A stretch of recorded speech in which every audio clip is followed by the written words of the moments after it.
It's time for the pregame show on the Fan Sports Network, getting you ready here you are. for You're on kickoff. Welcome on a Football Friday to Desert Hills High School for Region 9 football. It's homecoming here at Thunder Field as the Thunder take on the Snow Canyon Warriors. Glad you're with us tonight. Thanks for tuning in for the pregame show.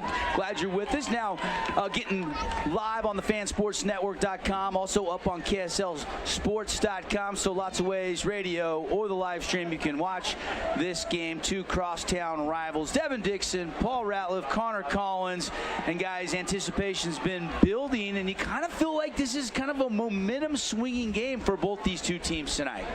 Yeah, I mean, you just look at these two teams, and after this game, they could go in totally different directions. I feel like this is a springboard game for both teams going forward towards the end of the season, and I think it's going to be an all-out battle tonight. A lot of running between the tackles and hitting hard and pads popping, and it's just going to be one of those good old-fashioned slugfests all night long. I want to officially welcome everybody into the House of Jump pregame show. House of Jump, they encourage you to bounce off the walls. Got a birthday party, or you want to just get the kids out of the house, go expend some energy, go to the House of Jump. You can dunk and dodge and jump till you can't do it no more. And Monday through Thursday, they got a $10 credit on arcade. So if you go over there and mention you heard it on the radio, you can get $10 free arcade play Monday through Thursday at the House of Jump. Check out the details, thehouseofjump.com. Connor, this is going to be fun. As a big guy that played offensive line, defensive line, growing up through high school and then your college career,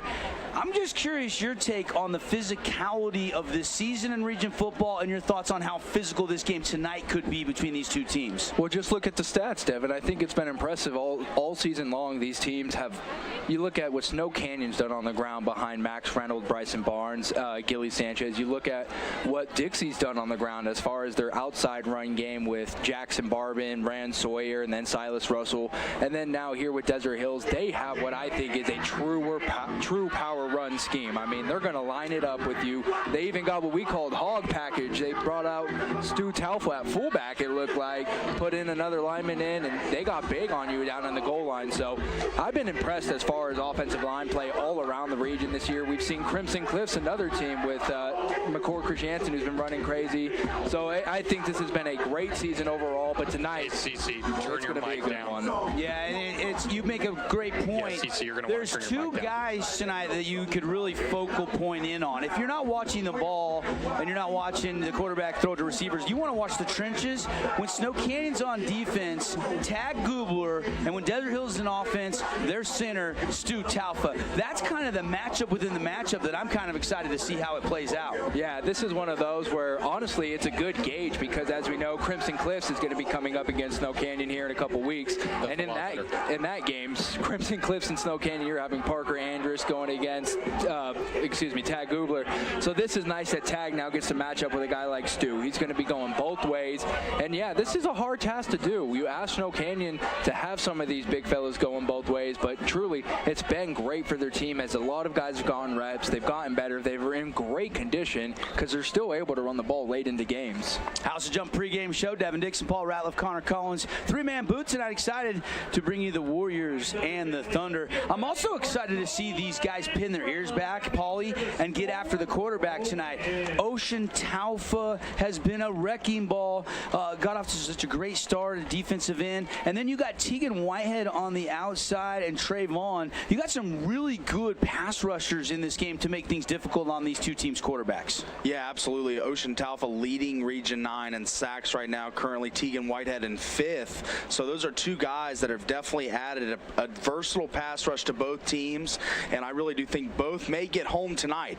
If I were to bet anything tonight, it'd be the over on both those boys to get a sack, because I think both those guys are going to get home and are just a nightmare for any offensive tackle that needs to block them. Yeah, this game last year, if you go back to last year, it was Snow Canyon at home, 21 unanswered points in the third quarter to pull out a 42-20 victory. And they got a co-region championship. But it was the Desert Hills Thunder who got Noah Fuitalolo healthy and went all the way to win the state championship. This game is kind of a pivotal game where both these teams are kind of trailing, Dixie and Crimson in the region standings and trying to kind of take momentum into the last 2 weeks of the season. After tonight, guys, we have two regular season games left on the schedule, and one's a short week on fall break weekend. It's been a total restoration for the Snow Canyon offense this year. I just want to shout them out how far they've come after losing Will Warner, Jake Hill, Coulter Stewart, all those guys from last season. Brooks Esplin as well, good name there. And I mean, it was just a total rebuild basically on the offensive side of the football, and yet they've come out and they've put together one of the best quarterbacks in the region, multiple receivers that can threaten you in Westbrook and Thompson and Conrad Green that I saw last week at Hurricane. I really do think their offense is real versatile and could pose problems for the Thunder tonight. They're going to have to bring their A game. Speaking of Tank Kelly, let's look inside the numbers here, inside of our House of Jump pregame show. 152 completions, 212 attempts, 1,676 yards. That's 14.6 yards per pass completed. 239 yards a game, 17 touchdowns, 6 interceptions. Pretty good numbers there for Tank Kelly. He only started one game last year. That was the Crimson game when Hunter Johnson couldn't go. So this is his first year as a varsity starter, but boy, has he lived up to the billing. Yeah, and add the 347 yards on the ground. This kid has a little Brett Favre throwing the football, gunslinger, kind of runs a little bit like, I mean, Michael Vick, just gets out in the open field, makes a lot of people miss, runs over people. He's not afraid of contact.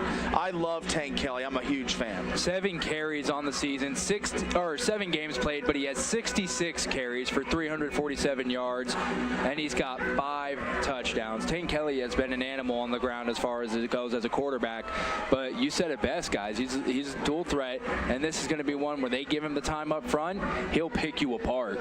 Thunder just getting ready to come out of the field. You see the smoke going, the Hoco signs. It's going to be a fun one here tonight. You look at the other quarterback comparison, guys, and if you combine Grondell and Bo Wall's stats, 77 out of 143. That is about a 52% completion ratio, and combined, these two quarterbacks have only thrown 4 touchdowns, but they've thrown 6 interceptions. So quarterback play has not been what it was last year in Coach Tapp's first year, and he would love to see one of these guys, and we assume it's Bo Wall tonight, really have that breakout performance we know he's capable of.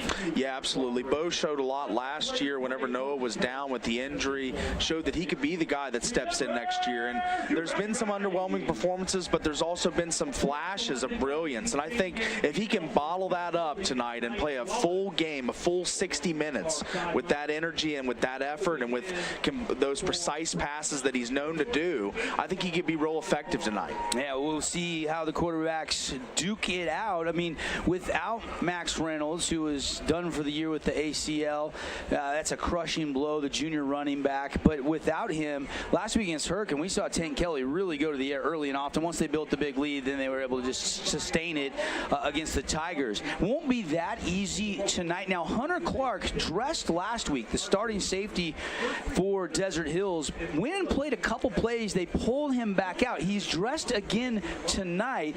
Cooper Clark's actually the other safety that's been doing a pretty good job starting out there, but we'll have to see. I was told game time decision, they're going to see how it plays out, see how warm-ups go, but I was watching Hunter 15-20 minutes ago. It looked like he was planning on playing to me, so we'll see.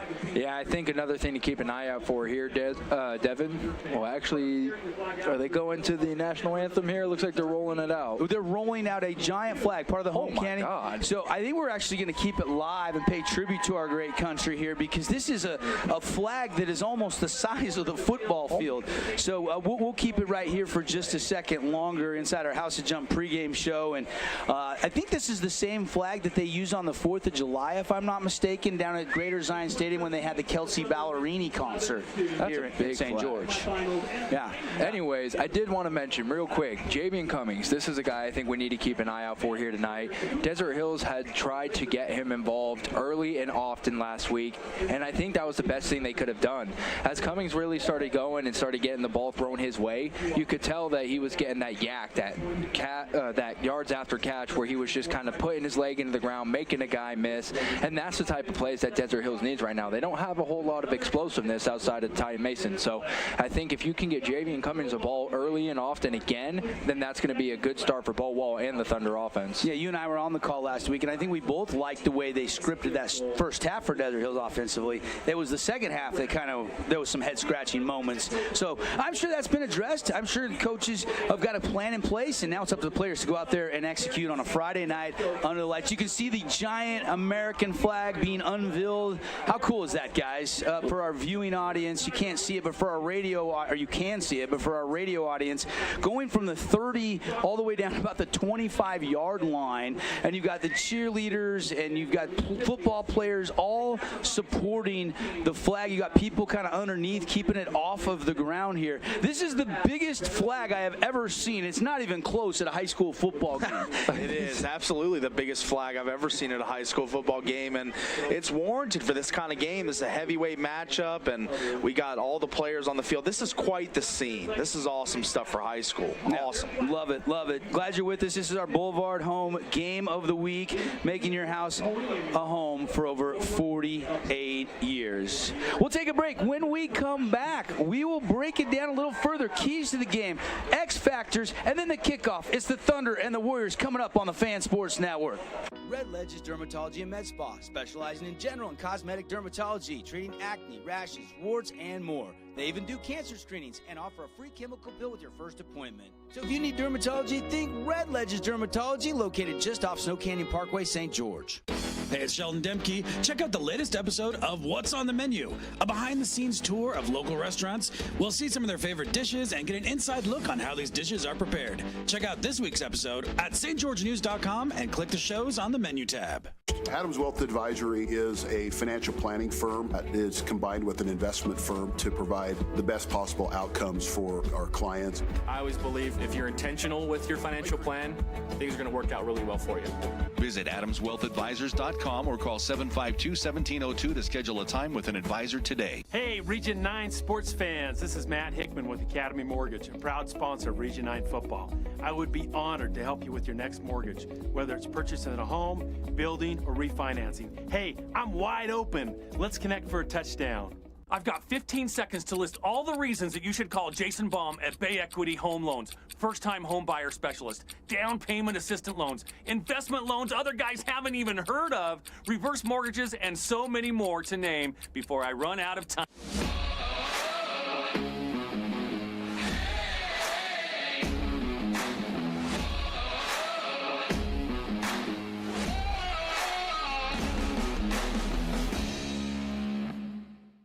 Check out this week's edition of TGIF on stgeorgenews.com. TGIF is your weekend adventure guide to all the fun and exciting things going on in southern Utah this weekend. Find this week's edition at stgeorgenews.com and click the shows on the menu tab. Have a blast this weekend.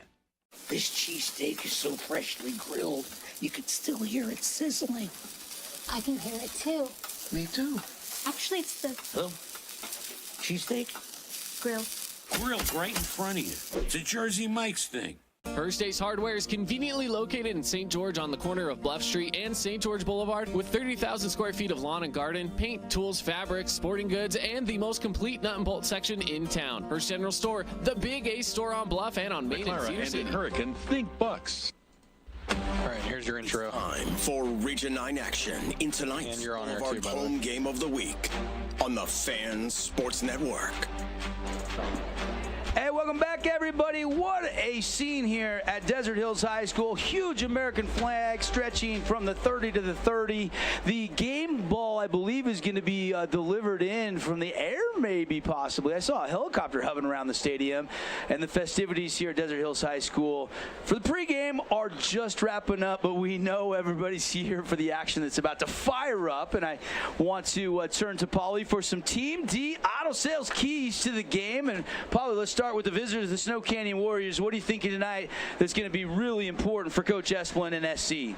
Yeah, I think it's going to be the triplets of Conrad Green, JT Westbrook, and Samaje Thompson. They all provide different attributes, and they provide an injection of speed and over 200 yards for all of them on the season. I think getting them involved is going to be a huge key for the Snow Canyon Warriors tonight. Yeah, any other keys for the Warriors that you're thinking about that are going to be important tonight, CC? Yeah, they're going to have to go ahead and be able to stop the run. And for them, that means helping tag Gubler out. He can't be the only guy trying to stop Stu Talfa and all these other dudes for the Thunder. What I mean is you got to have all 7 guys in the box for, committed to going after the run. And you know what? To be quite honest, make the Thunder beat you in the air. If Bo Wall and Garrett Grandel can get it done, then all means, credit to them. But until they can show you that, what I would say is just keep an eye out for how good that run game is going to be against the Snow Canyon Warriors tonight. Yeah, I saw a glimpse of the helicopters were getting you the keys to the game, and then it spun back around. They're still getting the giant, and I mean giant American flag unwrapped and off the field here. And let's turn and talk about Desert Hills. Some Team D Auto Sales keys to the game, and you can get the keys to a brand new used car, truck, or SUV, 488 East St. George Boulevard, or visit them. Check out the selection, teamdautosales.com. For the Thunder, Paulie. I feel like it's play throwback football, play 80s NFL football. Run the football, play good defense, and hope that good things happen for you. Get turnovers, try and get huge plays on special teams, and be accurate throwing the football. When you do throw, just be able to get the ball out quickly, find the open receiver, and get going. Let's see how accurate whoever's dropping the game ball, the official game ball out of the helicopter will be here. You do have some honorary people, look like Desert Hills alumni or something down there at the DH logo at the 50. And what's the odds this is caught, guys? We've seen Dude Perfect do stuff like this, no problem. Incomplete. Not quite. Womp, womp, womp. Dang it. Other keys, CC, Desert Hills, what else do you think?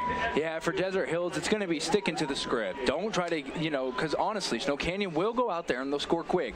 But you can't let that get to your head. You can't go out there and try to drop back just to match them. Stick to the game script. You know you have the power run game up front. And if you stay with it and you keep control of that time of possession, there's a good chance you can control the outcome of this game as well. Devin Dixon, Paul Ratliff, Connor Collins, those are your Team D Auto Sales keys to the game. I'm looking at those money downs too, guys, tonight. I know it's always, kind of a cliche key to the game, but I'm looking at 3rd and 4th down conversions. I think at the high school football level, the college football level, the NFL, it doesn't matter. It is always, can you sustain drives? Can you move the sticks? Field position could be big tonight too if this is a slugfest. Last year's game, a little more of a track meet, 42-20. Snow Canyon got the win. I think we could see something up in the high 20s, low 30s tonight, but if I had to guess, I'd say this one might be a little lower than that. I'm just hoping we can get everybody the Holbrook Asphalt Big Score dessert tonight, and one of these teams scores over 25 points so everybody can head over to Yogurtland after the game for 5 ounces free yogurt, huh, Paulie? Yeah, absolutely. The Snow Canyon offense, I saw it last week in person. We were barely even hooked up to the broadcast, and they were already connecting on an 80-yard touchdown pass, so they can light up the band, strike up the band quick. Let's just see if Desert Hills can get some big plays in the running game. Bo Wall makes some long plays downfield, and we can get that big score dessert tonight. We know there's a lot of receivers tonight. Conrad Green is starting to kind of break out. JT Westbrook, Samaje Thompson.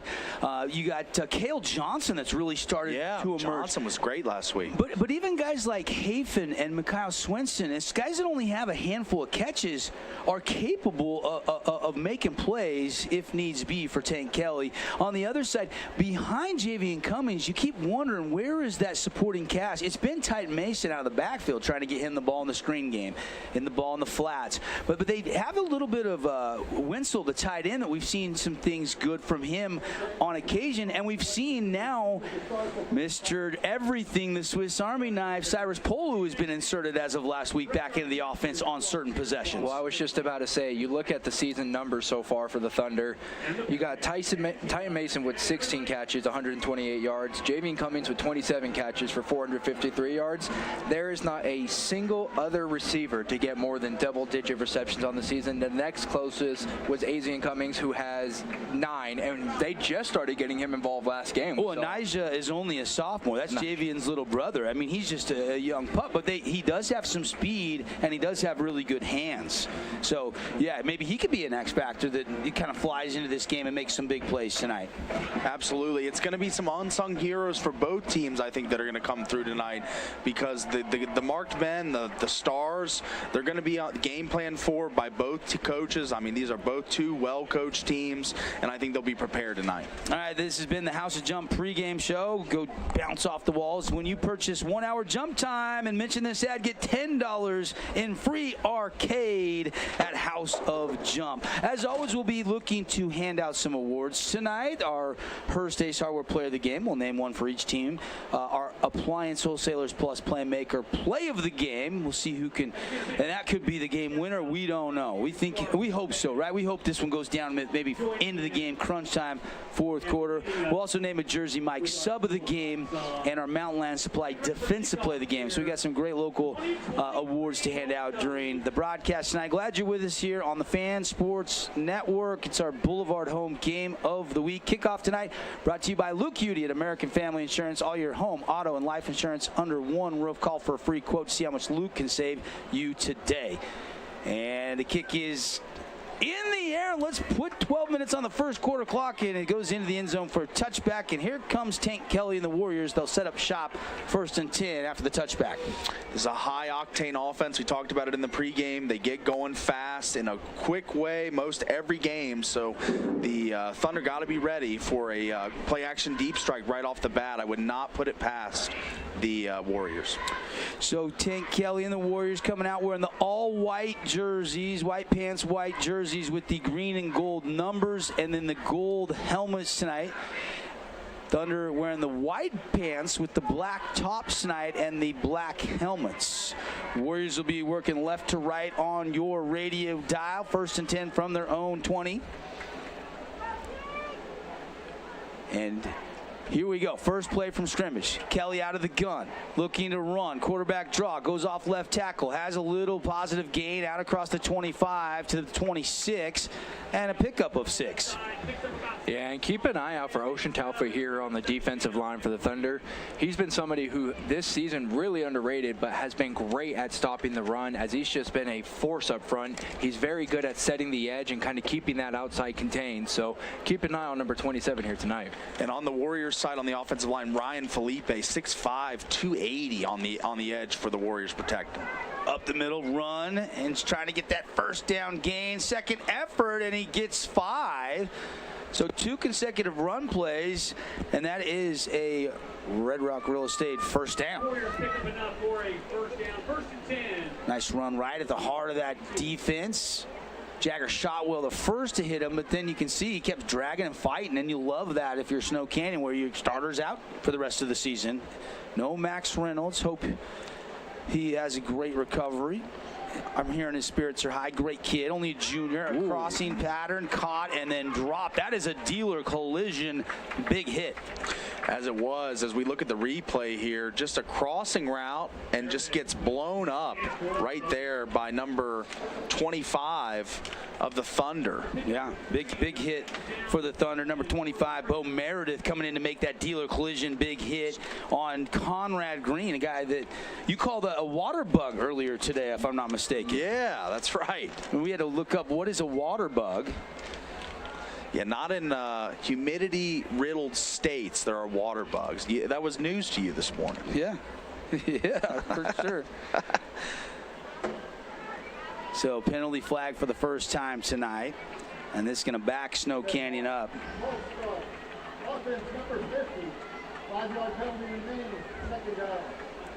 Looks like a jump there on the offensive line, so it's going to set them back behind the chains now for a 2nd and long. Both teams kind of filling each other out here in the early going. And right up the middle, here comes TK. TK lowers pad level and is going to be right at the line to gain. I think he's going to be just, they might have to measure this. Are they going to wave it on? They're going to give him the first down. You don't run quarterback draw 2 of your first 5 plays unless your quarterback is tough as nails, as he takes on contact like we were talking about in the pregame right there on the replay and barrels ahead for the first down. And the Warriors looking good, setting up right around the 42-yard line. They'll shotgun snap it, flags everywhere. Guys, already Nets on Fire, Region 9 update. Appreciate Nets on Fire, building champions on and off the court. 80-yarder, Barbin, first play of scrimmage, and Crimson, just like that, 12 seconds into the game, takes a 7-0 lead over the Hurricane Tigers. I expect Hurricane to bounce back here. Big strike. I'm also getting an update, Dixie. Wyatt Truman to Jackson Barbin, 60-yard TD for the opening drive for the Flyers. Throwing TK high, soft, dropping in and incomplete. Maybe a flag. There it comes. Looks like going to be pass interference on Polu. That ball took so long hanging in the air that Polu tried to slow down but bumped into him. That was a really good ball by Kelly, because that's kind of what they teach you now in the pros is if you have a guy deep and he's over the top and you know you can't make that throw, you kind of underthrow him a bit because you cause that defender who does not have his head turned around to run into the offensive receiver, and it draws that flag. Officiating crew here tonight calling that one on the Thunder. 1st and 10. Warriors into Thunder territory for the first time tonight. Of course, we'll see if anybody getting that Cache Valley Bank red zone tonight inside the 20, and we'll see who can come up with some red zone chances and take advantage. There's another dealer collision big hit, and that's Jagger Shotwell coming in for the Thunder from his middle backer position to make the stop. Yeah, Gilly Sanchez, we'll see him go right up the gut here and just get blown up. And Gilly Sanchez had a great game. Yards after contact last week, was just racking him up last week, but couldn't shake free of that sure tackle. Second down, give him a gain of 1. Second down, 9. 9:09 to go, first quarter action. Glad you're with us here on the Fan Sports Network. Radio and on the live stream. Tank Kelly in trouble. Scooter's coffee sack. Down goes Kelly. Two guys got there converging. He had nowhere to go, fellas. Yeah, I couldn't tell if maybe this was a sack or if another quarterback design draw. He tries to, it looks like he drops back for a second, thinks about it, and then decides to start running. But Dylan Rex, I think, got there first. Yeah, good play by the Thunder to stay home.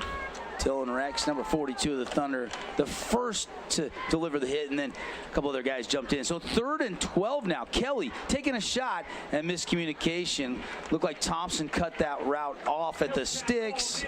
Kelly was taking a shot, and now decision time from the midfield stripe. Of course, Tank Kelly is pooch punted and punted most of the year. So, and Cyrus Polu, the kicker. So we don't know if they'll punt it or not because Tank stays on the field. I don't know if we have a replay on that last one there, but the Thunder kind of get away with a lucky break as Cale Johnson on the right side gets caught wide open on a blown coverage. Tank Kelly just never quite saw him on the other hand. You'll see him kind of, not here, but in the bottom of the screen, he stands there with his hand just, oh no, where you at, Kelly? I'm right here. So just a missed opportunity for the Warriors. 8:25 to go, so opening possession for the Warriors. Stalls out at midfield on 4th and 12. They will punt the football.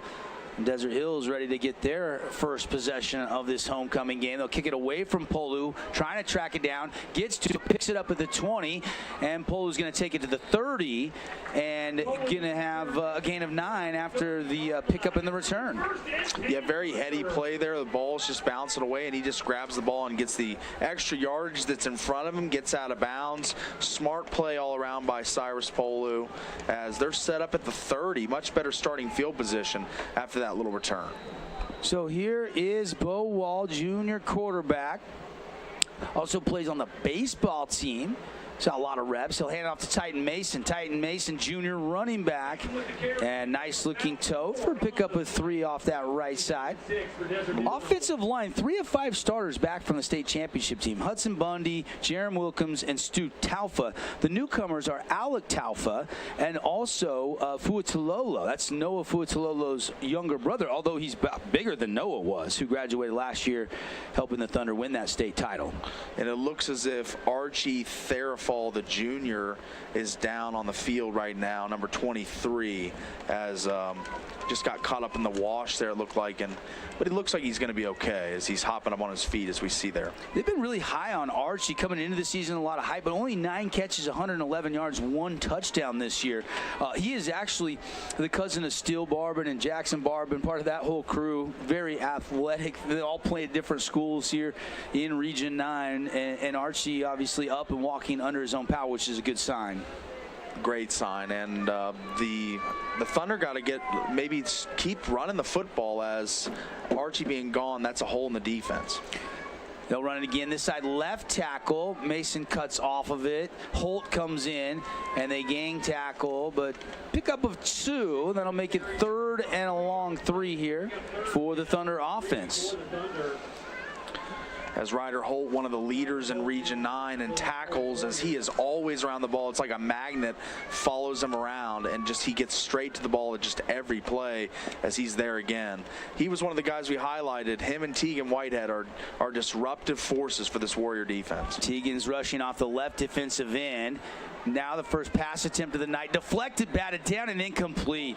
Somebody got a big mid on it, and that'll bring up 4th down. And the punt unit probably coming on here. Yes, it does, for the Thunder. Looks like it was number 17, Trayvon. 17, Trayvon with the play. 4th and 3, they'll punt it away. Cyrus Polu. Last week in the game, Cyrus Polu had 3 interceptions, a pass completion, a reception. He punted, he kickoff, and punt returned. I mean, there's nothing he couldn't do last week, and yet the Thunder lost by a point. Meanwhile, Snow Canyon came in last week after a runaway victory over the Snow Canyon Warriors. High kick. Takes a favorable Thunder bounce down around the 25-yard line and down at the 26. It's a really good punt there from Polu.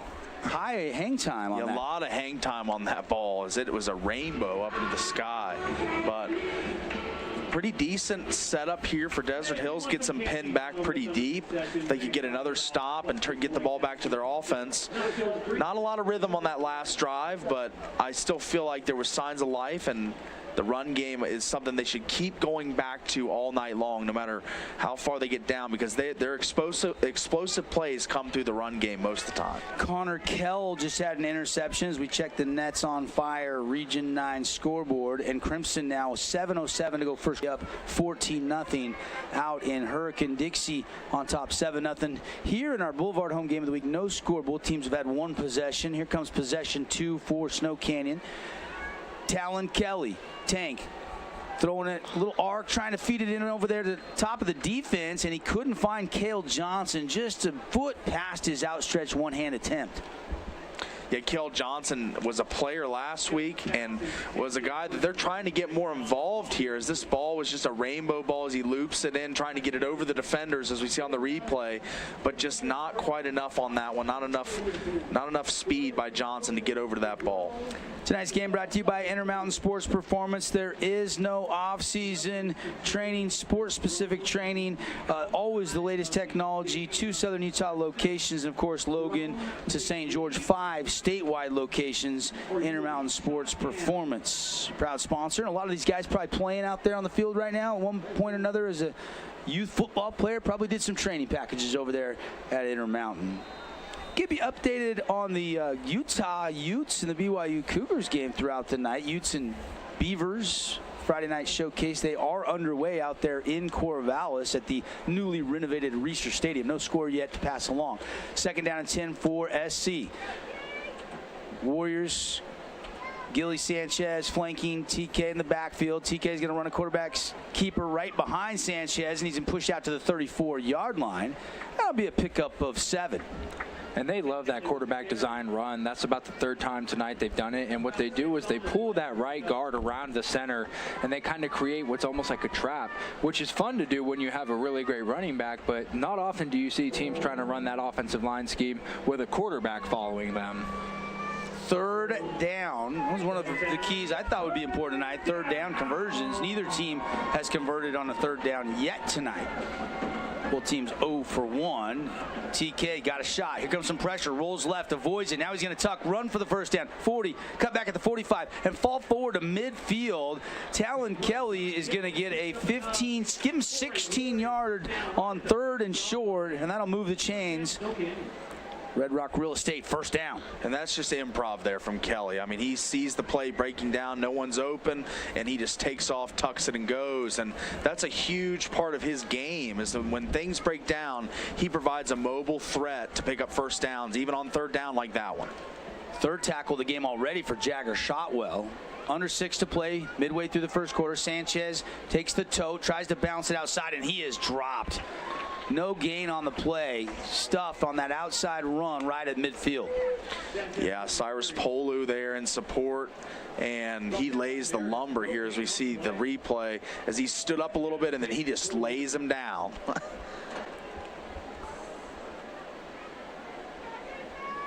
Second down and 10. No score here on the Wilkinson scoreboard, 0-0. Kelly goes empty, man in motion. Looking to take a shot. High arcing fade route in the air and incomplete, but Albert's got a little bump there, and that is going to be the second pass interference defensive penalty against the Thunder tonight. Yeah, that's got to be killer because you mentioned it. The second time now you've already seen that penalty come out, and you just got to get your head around. You're playing great coverage. You're right there. And, yeah, you might be a step behind, but if you can get your head around and know when that ball's coming, you save yourself from the dirty laundry. They were trying to throw a fade route to J.T. Westbrook.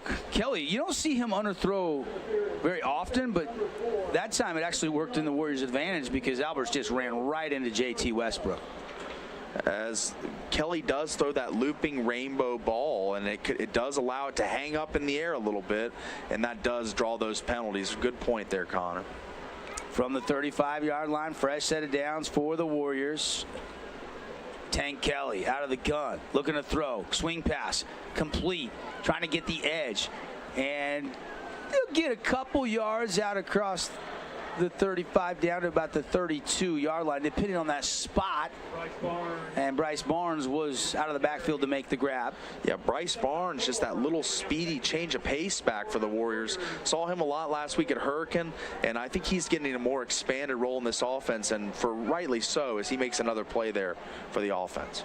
Yep, he was kind of the two back behind Max Reynolds, and once Gilly got into the lineup, now they've kind of shared the carries with Max out for the season.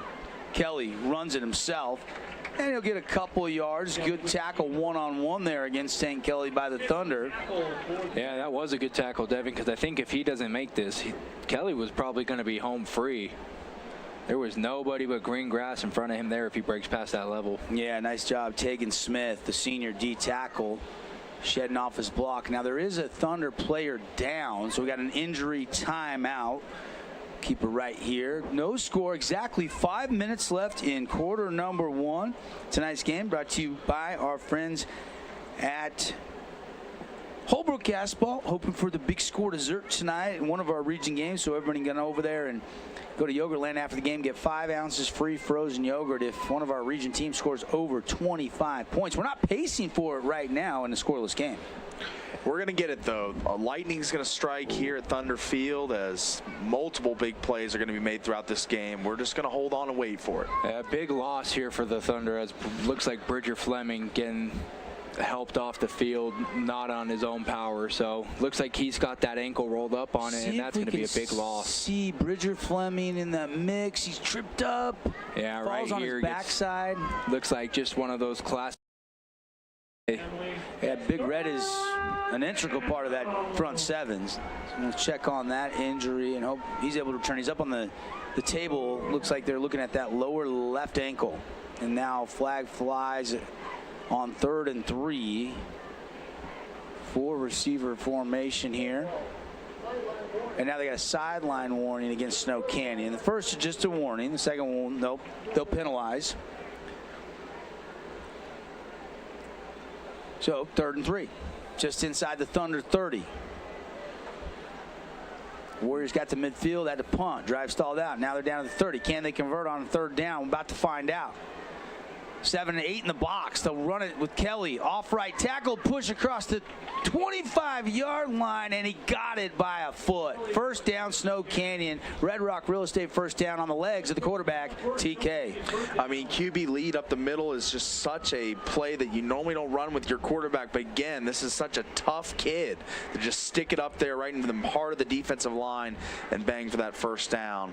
And the Warriors are rolling again. 4:20 and ticking. Knocking on the Cache Valley Bank red zone. Thunder showing blitz. They come. 2 guys. Pressure comes. Kelly, one-on-one shot into the end zone. Corner route, overshot him, incomplete.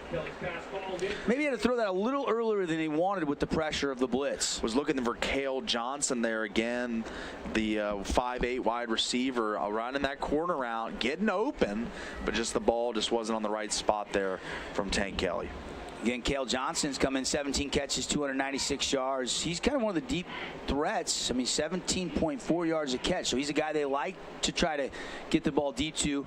And he and J.T. Westbrook both have 5 touchdown receptions. So they are definitely guys they're looking to hit the home run ball with from Talon Kelly. 2nd down and 10. Out of the pocket, fires it over the middle, and a one-handed grab incomplete. He couldn't quite get 2 on it. Tried to bring it to the body with 1. It just skips off the fingertips. That was Cale Johnson again, the intended receiver. They had the double crossers here, so they actually almost had 2 Warriors running into the same place, and I wonder if maybe that kind of threw off the route there, but just off the hand, like you mentioned, Cale Johnson had a chance to bring it in. High school football on the Fan Sports Network, brought to you by Handel's Homemade Ice Cream, the best ice cream on the planet. Open late, 7 days a week on Bluff Street, St. George. Slant route over the middle. Hit comes and ball is incomplete. Maybe a little bit behind the intended receiver, who is slow to get up. That is Corbin Hafen, senior. Yeah, another big hit there by Cyrus Polu. 2nd one on the night.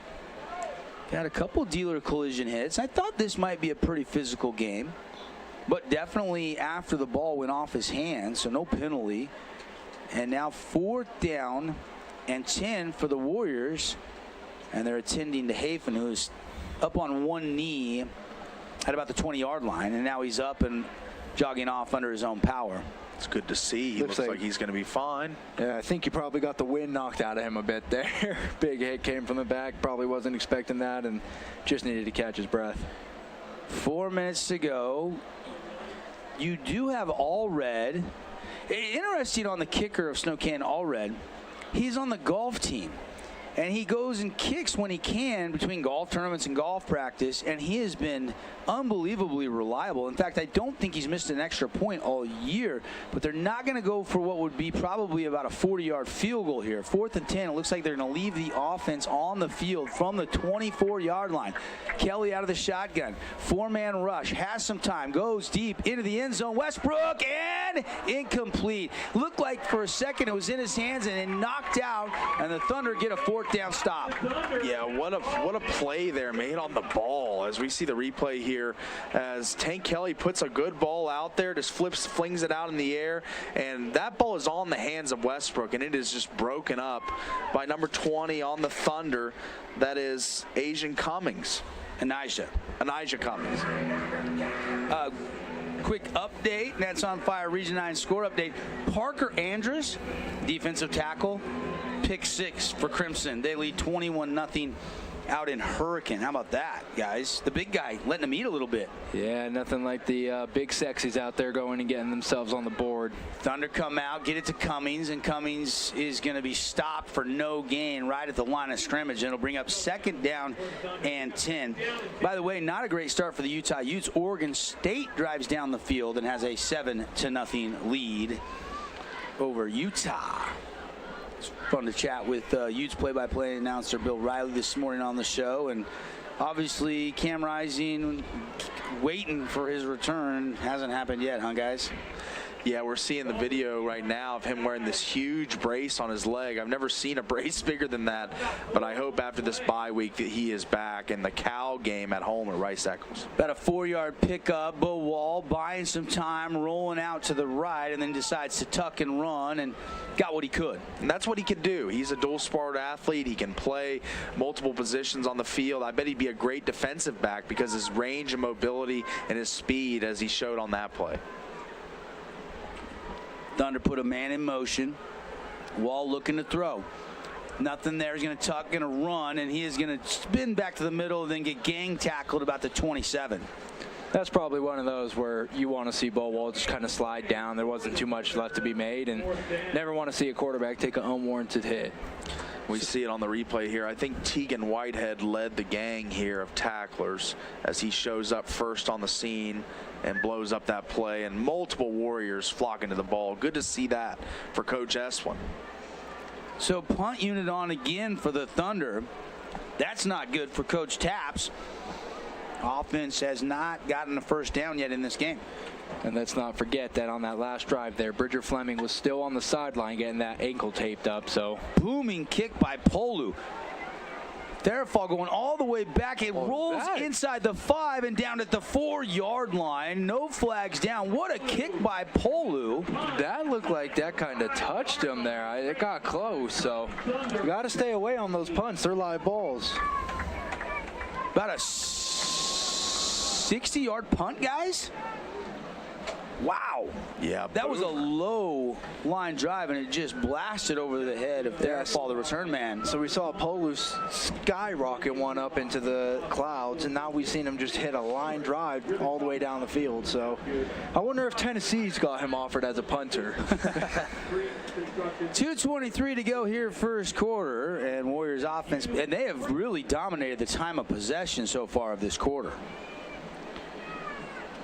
But backed up inside their own 5. No score yet between Snow Canyon and Desert Hills. Straight give up the middle. Little daylight and a nice tackle made, but not before a pickup of almost 8. Another big Gilly Sanchez. Yeah, Gilly Sanchez providing that physicality as he takes on a tackler here and falls forward for an extra half yard, as you'd love to see that. Polu went low and just chopped the knees right out from under him to make the stop. Run it again. Nothing there this time. That was Sanchez again. With the tackle. And Afalo comes in and makes that stop. That's a TFL for Afalo. Great play by the Thunder there, as Kolu Afalo has kind of been a guy that's flown under the radar a little bit, but then he'll make a play like that, and you're like, I see you down there. Yeah, what a play there, and this brings up a big third down here for the Warriors, as they need to convert to keep this drive moving. 3rd down and 3. Kelly, quick hitter, outside, incomplete. And that was a good play call there by the Thunder defense, because they know if they send a little bit of pressure and try to get that ball out quick, that's going to help them here. Don't give Tank Kelly the time to process and make those reads. Go at him and make him make a fast decision. So Polu pins the Warriors deep. They get a 3 and out, so Desert Hills has a chance to flip the field position. Yeah, you said in the pregame this could potentially be a battle of a field position type game, and we're seeing it here early that field position's a premium and playing a big part in it. Punt is away by Kelly. Returnable from the 45 by Polu. Hit. He'll push forward, and he'll get it down at about the 35-yard line before he is bottled up. But excellent field position. First time Desert Hills will have the football in Warrior territory. 1st and 10. Plus side of the field, I think you got to be a little aggressive here. Maybe take a shot 1st down. I'd love to see that from the Thunder. I know that they've had a lot of success throughout this season on the ground, but to keep the Warriors guessing and keep those boxes not as loaded for the Warriors, they're drifting a lot of guys up into the box on most of these plays. So I'd like to see the Thunder throw the football here. Bo Wall puts a man in motion, and he'll give it on a swing pass out to Winsel, and he couldn't bring it in. Incomplete. Looking for the big tight end, number 16, Austin Wintle. Bo Wall's got to have a little help there. That was a good ball, put it on his hands, and I thought that catch should have been made, and that's a catch for a young quarterback you really need to make. Yeah, especially where you've had 2 3 and outs to start this game, and if he catches it, you got a 4 or 5 yard pickup. Yeah. Got a much wider playbook at your disposal instead of 2nd and 10. Run up the middle, Titan Mason shot out of a cannon into the secondary, to the 10, to the 5, to the end zone. Touchdown, Titan Mason. And the explosive plays come in the run game for the Thunder, as we see it right there, as Titan Mason just takes off through the hole like he's shot out of a cannon. Yeah, if you watch back here on this one, Tag Gubler and Stu Talfa going at it back and forth. Those two big guys matched up right in the middle on the A-gap, and the Thunder open up a huge hole, and it pays off. Titan Mason, 35-yard touchdown run. Desert Hills homecoming football game. They take the 6-0 lead. Here is the Findlay Subaru extra point. And the snap and the hold are down. The kick is away, and it is up, and it is good. 7-0 Thunder on the Wilkinson's House of Lighting scoreboard. We'll take a timeout. Snow Canyon set to get the ball with 56 seconds left in the first quarter when we come back on the Fan Sports Network.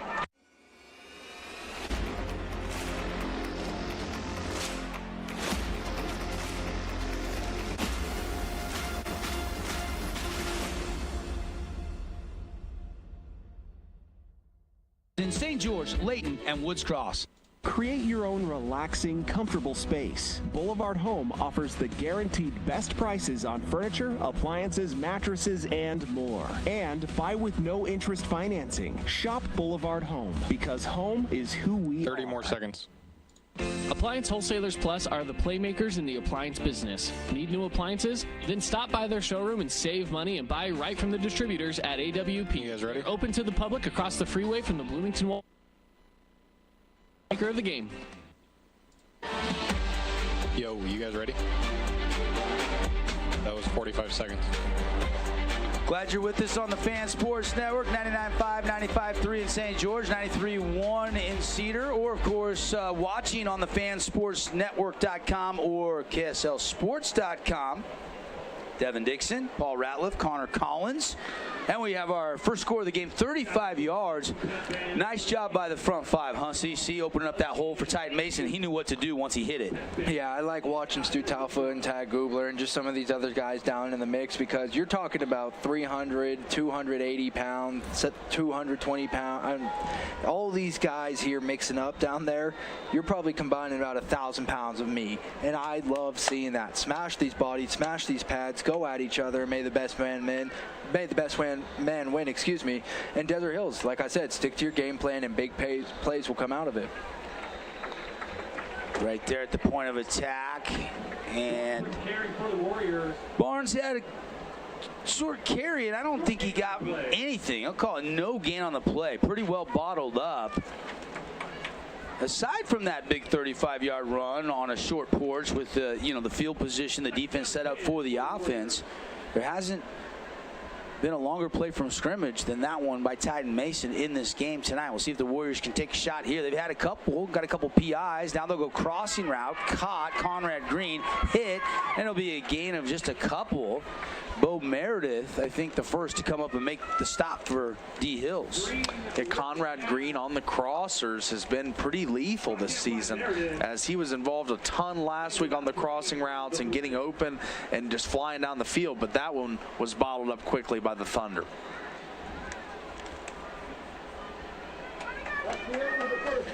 And that'll be it for the first quarter. Desert Hills with the lead, 7-0 on the Wilkinson's House of Lighting scoreboard. We'll take the timeout. Be right back. Quarter two here on the Fan Sports Network in our Boulevard Home Game of the Week.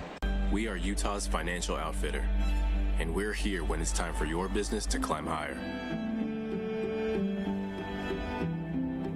Cache Valley Bank, Mountains Await. Member FDIC, Equal Housing Lender. Region 10 Sports is brought to you by Nets on Fire, the premier training and event facility in Southern Utah. High-level individual and group training catered to your athlete, plus the best camps, clinics, tournaments, and showcases in the West. Visit netsonfire.org.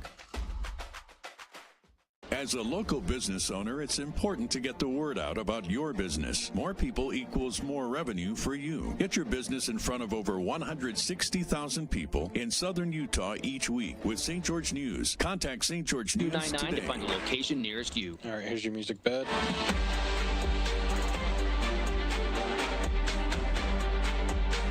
Hey, welcome back, everybody. Start of quarter number two. And, Paul, you're all excited over there. Did Utah score? Utah had a huge sack. Jonah Ellis, Luther's son. We talked about him a little bit with Bill Riley this morning. He leads the FBS now, 6.5 sacks. Big third down, caught outside, Stewart, and that'll be enough for Red Rock Real Estate. First down, good ball there. We love giving back to our community, and over the years, we have pick what he wants to do. He's always going to make the right reads. He's always looking at trying to get it to his open receiver. Those deep shots, so that's where you can catch him if you want to get him slipping. Fresh set of downs for the Warriors. And here's the quarterback, puts a man in motion. This Archie Therafall. They're going to run a quarterback draw, hit, and he'll fall forward and get 2. They have such an unwillingness to just throw their quarterback right into the mix of it. And he's a tough kid, so I don't blame him. But at some point, you might want to say, maybe let's try to keep him. We still got a few more weeks of ball left to play. They do run him hard and up the middle, right in the meaty, dirty, gritty areas of the defense where you don't want to run as a skill player, but Tank Kelly loves it, and that's why I love him. 2nd down and 8. 11-17 and ticking here in the 2nd quarter. Glad you're with us. And they'll put Barnes out in motion. Kelly's going to run another draw right up the middle, hit, and he'll have another positive gain of a yard, maybe 2 on forward momentum, and that is it. That play bottled up again by the front 7 of the Thunder. Yeah, the Thunder front 7 and defensive line have been tenacious early on against the run for the Warriors, and any kind of run, whether that be a running back, quarterback run, any kind of run, even on the edges, they've been strong. So I think through the air is the way that the Snow Canyon Warriors have to attack tonight. 3rd down, 7-0 Thunder with the lead, 10:30 left in quarter number 2. Talon Kelly has it on the shotgun snap. Pump fake, rolling to the right. Now he's going to jump throw over the middle. He's got a man. Complete. JT Westbrook down inside the 35-yard line. How about that throw by Talon Kelly? Yeah, that one there looked like he was just playing a little bit of backyard football. It looked like he was trying to just find somebody. Patrick Mahomes-esque. And JT Westbrook doing a good job on the scramble drill, just finding some open space to get to. And they'll go quick. Run to Barnes. Barnes running north and south, puts his shoulder into the would-be tackler. And do we have a flag down at the 30 on the line of scrimmage? We do, so hold everything. Appeared to be about a 6-yard run. Barnes will race off the field. Snow Canyon driving, knocking on the Cache Valley Bank red zone. Mountains Awake, your financial outfitter, trying to score this game up potentially. But this one's going to be a hold, and it's coming back. Holdings are always drive killers with this offense so high octane. I figured they'll take a shot here, backed up like this, or maybe another quarterback draw. That's been the play of choice tonight, but they've got a lot of options, and the playbook has a wide array for Tank Kelly's, this super talented dual sport athlete. Didn't catch the number from our officiating crew on who was the culprit, but doesn't matter. They'll back him up, and here we go. Kelly over the middle, high, intercepted by the Thunder. Here comes Bo Meredith, and Meredith's going to be tackled by Archie Therafall at the 46-yard line, and the Thunder defense comes up with an Oski. And this is the risky run when you try to do a screen play. As you can tell, the offensive line lets them come upfield, and they try to get the quick dump off out into the backfield, and just right off the hands, no pressure. Bo Meredith with it the other way. Just overshot him. Just an overthrow, and Desert Hills will take over with excellent field position and a 7-0 lead. First turnover of the night by either team, and it comes at the 9:45 mark here in the 2nd quarter. They'll run it right up the middle. Titan Mason, a pickup of 5 out across the 50. And when the running game is going like this for the Thunder, this is where I think you can mix in some of that play action RPO stuff and get some wide open receivers down the seam, over the top. This is the chance for the Thunder when the running game is so potent like it is right now. Nets on Fire score update, already 35-0 Crimson. Just like that over Hurricane in the first half. Scissor action in the backfield. They'll run it off the left tackle. And another good tote there. A pickup of 4, maybe almost 5 more. And it's going to be 3rd and short. 3rd and less than a yard. And I expect them to jam this up the middle and just use their physical offensive line to their advantage. Run it up the middle again. Tight. First down. And like we said, jam it up the middle and good things will happen. As we see on the replay here, they're great blocks. Everyone is locked in on their block, carry them downfield. And just road grading there from the offensive line for the Thunder. What a good play. Fresh set of downs, 1st and 10. Thunder on the move at the Warriors' 42-yard line. Man in motion. Instead, they give it right up the middle to that guy, the workhorse, Titan Mason, and a pickup of 6 more. As they're just pounding away and going quick. You know, the offensive line right up on the ball, ready to go again, as this is a high-paced offense right now as they're going tempo. Well, again, 6.6 yards per carry for Titan Mason coming in. Already has the 35-yard touchdown. The only score of the game. Came in with 737 yards, 10 rushing touchdowns. He's got 11 after that one earlier tonight. And they'll give it to Mason again. Really patient, feeling his blocks, letting that play develop, and another strong pickup of 6 more yards, right around his average we just talked about, fellas. His run style reminds me so much of Le'Veon Bell back when he was in Pittsburgh. How he's patient, he waits for his blocks to develop, but when he sees a crease, he has that ability to turn on the jets, to turn on that burst, and he explodes out of the hole. And time after time, you just see him make plays.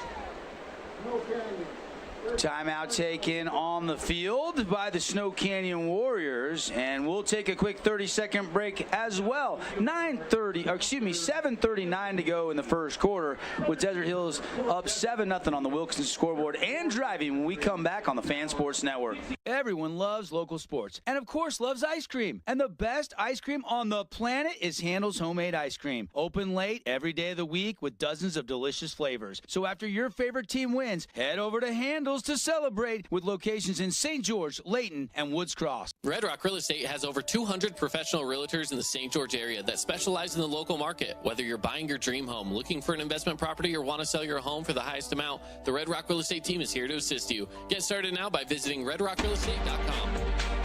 You guys are back. Hey, welcome back, everybody. Devin Dixon, Paul Ratliff, Connor Collins here from Desert Hills High School. And the Thunder driving, and Snow Canyon sensing the momentum shifting and took a timeout. And now we're going to have a measurement out of the timeout here. They're going to get the chain gang out here and see if it was enough for the first down or not. 7:39 left to go in the first half. We'll have a lengthy halftime show, Rally Stop halftime show with the homecoming festivities here tonight. As at initial glance, I thought he got that first down, but we'll see with the measurement here. As they're pulling out that chain, and that, no way that's going to be short. Oh, it's going to be short. The quote of the night, he's Paul Ratliff, everybody. Oh, that was Sometimes perfect. It stretches further than you think. Yeah, it does. It was deceiving. So they don't have the first down, and it's going to bring up, what, 3rd and inches, basically, in a pretty much must pick up, I think, to just keep the momentum rolling for the Thunder. You started this game off so hot. Again, keeping an eye on some awards tonight, like our Appliance Wholesalers Plus Playmaker Play of the Game. Bo Meredith a pick, Titan Mason a 35-yard touchdown run. Some of our leading candidates. Bo Wall's going to tuck it, pull it. Quarterback's going to try to race to the edge. Tackled, but plenty for the Red Rock Real Estate first down. Just needed inches and got about 3, almost 4. I don't know if we got a replay on that one there, Cannon, but watch the action up here. I told you, between Stu Talfa, Tag Googler, he keeps this thing going all the way to the end, finishes that off with a pancake block. Thunder knocking on the Cache Valley Bank red zone here, 1st and 10. Ball on the 24 of Snow Canyon. Quick pass, and it's almost intercepted. Oh. Mason grabs it, makes a man miss. Flags fly in. He's still fighting for yardage, still pushing down the sidelines. Finally tackled out of bounds, and they're going to be a late hit added onto the end of this run. We have multiple flags on this play. Yeah, there's a lot that happened there. I thought you almost had a pick 6 going in favor of the Warriors there. Mason's able to get away. You're right. Dangerous pass. Mason picking his way through and being pulled by his offensive lineman, as we saw there on the replay. As that was a great play for the Thunder, showing multiple facets of skill and grit. We think we know what the second flag was, but what was the first flag? It was thrown from the back judge, I think, behind the safety in the secondary. Maybe illegal contact downfield or defensive hold, or maybe saw something in the trenches. I'm not sure. They're sorting it out. Everybody's waiting. It's a 3-man meeting of the minds down there on the 20-yard line. Yeah, my guess is they're trying to hash out between the two flags. I would think that that first flag might have come in the form of holding, as we had that blitz off the edge where the corner almost intercepted it. Maybe they called that holding on the receiver, just trying to hold that play up. But I think you're fair to say the second flag was clearly on a late hit. So they're just trying to now, I think, balance out the yardage. Leave a block in the back on the offense. That's a 10-yard penalty from the end of the run. After the play, personal foul, late hit out of bounds, number 56 of the defense, 15-yard penalty. Replay, first down. There you have it. Great explanation from our official tonight. Yeah, that explains it there. Instead of it being a hold on the guy as he tried to come up and, like we talked about, make that interception, it's going to be the block in the back as the receiver just tried to keep him as far as he can away from making a play. That's on Fire Region 9 update. We'll have a deeper look at the scores at halftime, but right now 14-6, Dixie leading, 8 minutes to go second quarter. But Dixie has picked off Everett Kelling 3 times already. Wow. Over there at Flyer Field. Quick pass deflected, batted down, incomplete. Trey Vaughn, I believe, again, I think his second deflection of this game. Ball's incomplete. As we see on the replay here, Bo Wall just really never had a shot as the penetration was all over him from the get-go. But I like how Trey Vaughn did not over-penetrate. Yeah. He did his job and then sat down, yeah. Yep, sat down, waited, and then was in position to bat that down. Didn't fully commit to Bo Wall where he could have opened up that passing lane. It's a heads-up play by the defensive end of the Snow Canyon Warriors. They'll run it. Titan Mason, off right tackle down to the 12. And that'll be a Red Rock Real Estate first down as the Thunder will move the chains. And they're deep in the Cache Valley Bank red zone, and they have a 7-0 lead with under 7 minutes left here in the first half. An RG Therafall on the tackle again there. Coming up from his safety position, making a play. Perfect night for football. Sun is setting, lights are on. Wasn't too hot today. Temperatures right around 90 degrees in St. George here, mid-September, well, late September. Flags fly again, another run up the middle. And Titan Mason, I mean, when you say the word workhorse, that might be an understatement. As many touches as he's already got tonight in this game. And we await the penalty. This one right down in the trenches. Cannon Sechrist, our video producer tonight on the live stream. Sebastian Linares is our video camera. Devin Dixon, Connor Collins, Paul Ratliff here in the broadcast booth. Spencer Rodak back in studio of the Fan Sports Network, and the hold against the Thunder. They'll back them up. Looking for our long bomb of the game, brought to you by Jason Baum, Bay Equity Home Loans, Baum Loans. Haven't seen one yet, have we? Haven't seen that deep pass connection. We'll let you know. Appreciate Jason Baum, proud sponsor of Region 9 football here on the network. 6:20 to go. Wall pump fake, now throws it. Cummings caught it, puts his foot in the ground, but can't avoid that first defender. That's a really good tackle over there in the flat by Snow Canyon, and Cummings hit almost immediately. Maybe got a couple. And that's been a few times now that Snow Canyon's been able to swarm quickly to those quick passes that Bo Walls try to hit outside. And that's one of the state's leading tacklers in 4A, and that is Ryder Holt, and he is a monster. Well, and he's been the beneficiary of them moving Tegan Whitehead from middle backer to outside backer and rushing him, and now he's cleaning up a lot of that stuff in the middle of the field. Wall passing, now it collapses, going to tuck, run, little spin move at the end, trying to get what he could, and he'll be down around the 9-yard line. Yeah, Wall broke the tackle on number 5, Diesel Smith, as we see on the replay here, as the pocket, nothing downfield open, and it looks like he's squared up ready to make the tackle, and Wall just sheds and gets some extra yardage. Good play there by the young gunslinging quarterback. Now Markham just shy of the 10. So 3rd and a long 8 here for the Thunder. They're at the Snow Canyon 11, leading 7-0. 5 minutes and some change left here in the first half. Rollout, sprint out pass, and it's incomplete. And intercepted, or did it skip? Interception, Warriors. They're going to give it to the Warriors. He kept it off the turf. I couldn't tell live time if he caught it or not. Let's take another look at our Holbrook asphalt replay. Yeah, he caught it. Oh, man, what a play there by number 3 of the Warriors. Swenson makes the play. And it was a diving, like, around the shoulder, and he spun away, so I couldn't see where the football was. There was some heat on that ball, too. It just was coming in there at a high rate of speed as we see it again here. And he just picks into that lane and grabs it right out of the air. First down, Warriors. What a big stop there, as it looked like Desert Hills was starting to seize the momentum. Huge. Both these defenses have come up big now, and the turnover is now 1 apiece. And that's a red zone chance that goes awry for the Thunder offense. And here comes Tank Kelly out of the shotgun, standing 3 deep in his own end zone. Quick slant route, caught, and he breaks the tackle. Here comes Samaje Thompson, the speedster, the track star, to midfield. One man, it's Polu. He'll cut off it at the 30. Now getting a block from Barnes, and Polu can't get there, and Samaje Thompson has a 97-yard touchdown. Wow! What a shift in momentum. You talked about it, Paul. Great stop, as Desert Hills thought they had a chance to go in and score and go up by 2 touchdowns. Here you are, Snow Canyon. You get the interception. Samaje Thompson breaking the tackle in between 2 guys. Great angle there, Sebastian, our cameraman, as he breaks away there for the 97-yard touchdown. It looked like maybe Polu had a chance to get him right here, but look at Barnes getting downfield, and Bryson Barnes there frees and springs him, and we are an extra point away from being tied.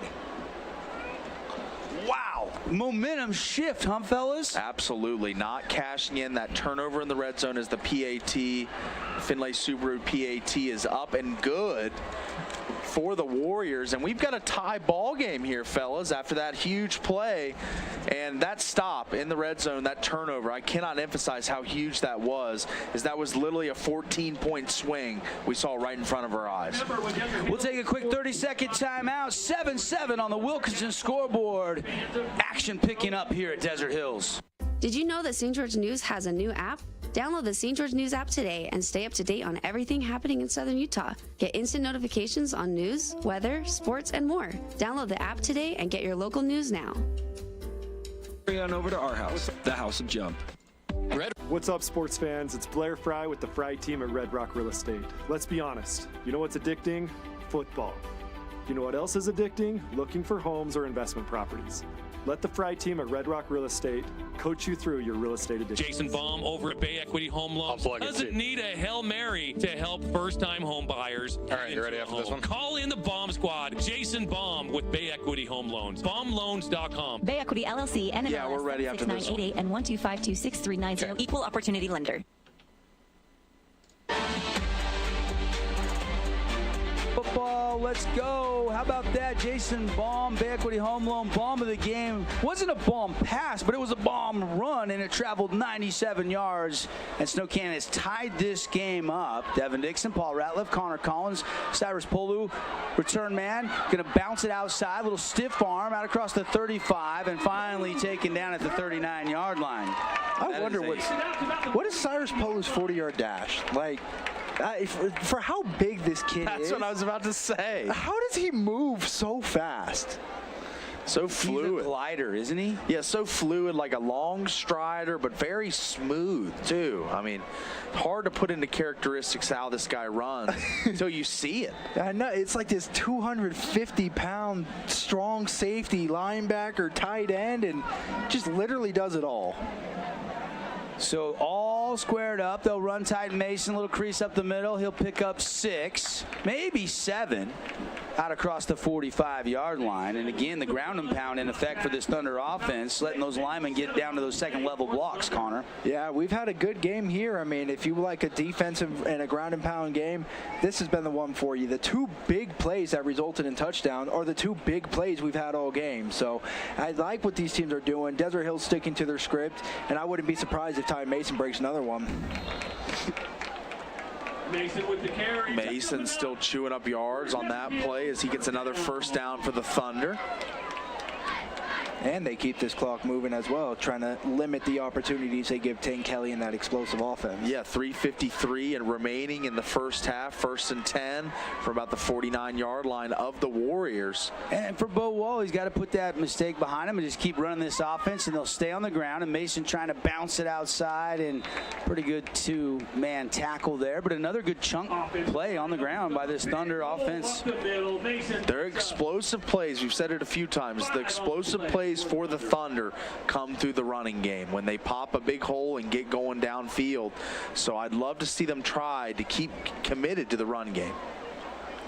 Again, on the ground, Mason trying to get it out across the 40 to the 39, and he's going to be, looks like, just inches shy of a first down. 3rd down and short. 3rd and inches. Good call, Devin, as it's going to be a little bit shy here, and I expect to see a little bit of a QB lead or something up the middle here to Titan Mason. 3rd and short. Here we go. Give it, Mason, right up the middle. Got the first down. Needed inches, got 2 yards. He's got the hard yards there. Those are the ones that are hard to get, and they hurt the next day, but that's a first down for the Thunder as they are in response mode here after that huge play from the Warriors. Titan Mason, you know, 5'9", about 195, so he's built. He can, but you know, you do fill those the next day, but he is built. Looks like he could be heading to a 30-plus night tote load. They'll go jet sweep for the first time tonight. Turns the corner, and Javian Cummings will get 2, and then he is drilled down by Ryder Holt. Drilled down, and still 2nd and manageable here. 2nd and 9 for the Thunder. Bo Wall. A lot of handoffs this drive. Let's see if they try and take a shot. Maybe that RPO and a quick slant or curl or something like that just to get him in rhythm. Here we go. 2nd down, out of the shotgun, running up the middle again. Little jump cut, makes a man miss on a low ankle tackle. Still fighting for yardage, and he'll bulldoze his way for a pickup of 10. Down inside the 30, near the 26-yard line. Titan Mason. Titan Mason just churning out yards. Or no, that doesn't look like. No, that wasn't Titan Mason. They actually had a Riker May, maybe. Yeah, that was Riker May, I believe, who came in there. Fresh legs, fresh toe, giving him a little play off. They'll go again. And back to the ground. Another run, this one off the left tackle. That scissor action in the backfield, and that was Titan Mason on that toe. Picks up 5 on the play. We're all tied up, guys. Yeah, we've been treated to a slugfest. Slow scoring, a lot of field position oriented calls here from both teams, trying to make sure that they don't turn the ball over in plus territory. But as we see, Mason and thrown down. Looked like you want to spin out of it and keep going. And tackle made by William West. Sure tackle here by West as he's stiff-armed and just fights through it and slings down Mason. What a play there. First time out of the first half. Timeout on the field. First timeout for the Thunder, so they'll talk things over. We'll take a quick 30-second timeout. Timeout's brought to you by Luke Udy at American Family Insurance. Be right back. Scooter's Coffee and Hurricane is the best way to start your day or get you through your day. From breakfast sandwiches to cinnamon rolls to amazing smoothies and, of course, coffee. Anytime is a good time to sip and smile. Scooter's Coffee, open 7 days a week. Nets on Fire is the premier indoor basketball training facility in Southern Utah with 4 full-size gyms and group and individual training packages available for every age and skill level. Nets on Fire can elevate your game. Hoop it, Nets. Get started now by visiting redrockrealestate.com. From bold statements to subtle compliments, Wilkinson's House of Lighting will help you more fully enjoy all the different spaces in your home. Just 52 seconds left in the first half. Bo Wall, the shotgun, looking to throw, setting up the screen. It's complete. And Titan Mason, 15, 10, hit at the 5, falling into the end zone. Touchdown. Titan Mason is second of the night. A 22-yard completion from Bo Wall for the score to who else? Mr. Mason. Yeah, he is Mr. Do-It-All for the Thunder as we see him just stride into the end zone for the second time already tonight. This time receiving the football, rushing the football. This guy does it all. Yeah, I love the way he finished off that run there. You saw him kind of lower that shoulder at the end, bounce off the last tackler to get into the end zone, and that's what you get out of Tyden Mason, a guy who's dedicated to finishing every single run. Tyden Mason helping the Thunder. Bo Wall found him. Line doing some work, and Alex pacing a little bit more for our Holbrook Asphalt Big Score dessert. Yeah, like I said, some big plays were going to happen. Big plays have happened. Samaje Thompson's 97-yard touchdown reception, and then Tyden Mason finding pay dirt for the second time already, and now we've got 3 touchdowns on the board. Let's get some more and get that Holbrook Asphalt Big Score dessert. Glad you're with us here on The Fan tonight. Again, we'll be handing out some awards like our Hearst Ace Hardware Player of the Game, our Mountain Land Supply Defensive Play of the Game. Both teams 1 takeaway tonight. Both interceptions. Bo Meredith for the Thunder, and Snow Canyon then getting one back off of Bo Wall. So both Kelly and Wall just made that one mistake. Kickoff gonna go right at the goal line, and it's in a foot deep. His back foot was in the end zone. That is a touchback. Quick look around the region, and then we'll get you a more in-depth look. And Paul, Connor, and Spencer will have the halftime show presented by Rally Stop. All Crimson. 35-0 last report. Wow. Over Hurricane. They're absolutely rolling, right? And Dixie last report, I think, was 14-6, and they had 3 interceptions, that Flyer defense. Of course, remember on this field a week ago, Dixie had 5 turnovers, but still won against the Thunder, 29-28. Or excuse me, 27-26. Tank Kelly, 1st and 10. Ducks up in the pocket, throws right near the sticks, and it's incomplete, I believe. I don't think he can make that catch. That's on that far sideline, and it'll be 2nd down. So Tank Kelly extending a play here as the protection breaks down a bit. He steps up in the pocket, looks for his receiver, and just can't fit it in that tight window. Good coverage there by the Thunder. And they are spying Tank Kelly most of this game with number 33, Cyrus Polu. Kelly, sit in the pocket, throws over the middle, caught. 1st down out across the 35-yard line. Good job, J.T. Westbrook, to bring it to the body. J.T. Westbrook already made a huge play tonight and looks to make another one there, and he does, and they are on the move here with 25 seconds and ticking left in the first half. Pass out in the flat, complete. Therafall hit and dropped. 17 seconds, clock continuing to tick, tick, tick. Why is the clock? They got to take a timeout. Yeah, injured player here. I think that was number 14 who finished off the hit. And he instantly grabbed at that shoulder on the ground. Timeout taken by the Warriors. If they got it quick enough, when I looked up the play in it was about 17 seconds. 4 seconds or so of additional time did click off the clock. It'll be interesting to see if the Warrior coaches ask for a little bit more time to be put back on the clock. Coming up, the Tempest Line will be performing at halftime to kick off the homecoming festivities. And then they'll have the royalty. We'll have a complete Rally Stop halftime show, scores, reactions, statistics. We'll update you on that Utah game, BYU game kicking off here in less than 10 minutes. Busy Friday night, huh, guys, in the state of Utah? Absolutely. We've got tons of wall-to-wall high school action. The Utes, Cougars going tonight. It is a great night all around for football in the Beehive State. No question about that. As Oregon State still up 7-0 over the Utes. 7:21 in the second quarter in that one.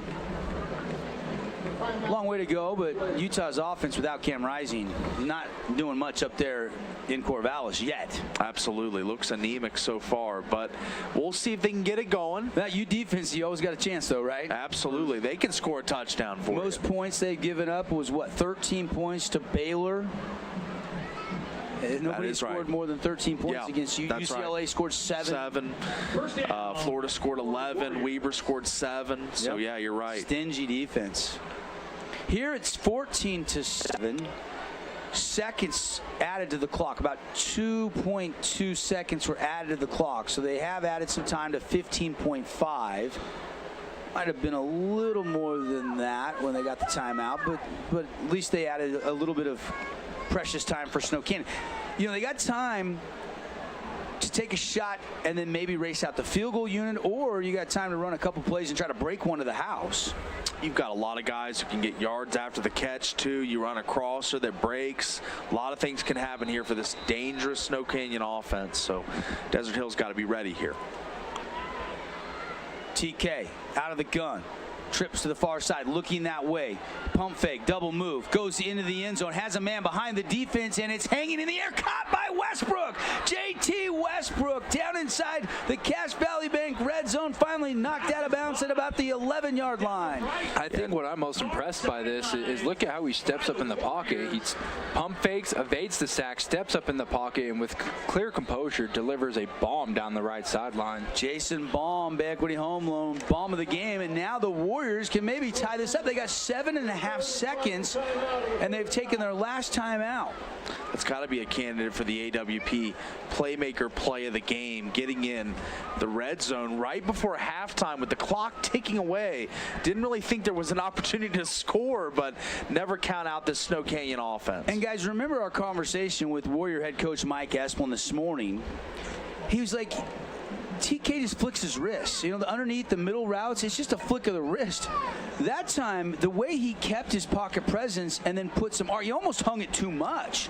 Because Westbrook had the defender beat, and he had to wait for it, and still was able, though, to make that key catch. Well, when you watch the replay there, Devin, he literally does keep it in his hand as so he hits the pump fake, and when he steps up, look at how he keeps it. Like you said, he keeps it loose in his hand instead of keeping it like a bread ball, and then just flicks his wrist. It was just an out and up, and Westbrook beating Alberts over there on the double move. You know, if you don't get the touchdown, you're out of timeouts. You want an incompletion so you can at least, run another play, whether that's a field goal or another try to score and tie this game. Got to believe this pass is going into the end zone here, right, guys? Absolutely. With 7 seconds left, it's got to go to the end zone. Try and get points either way.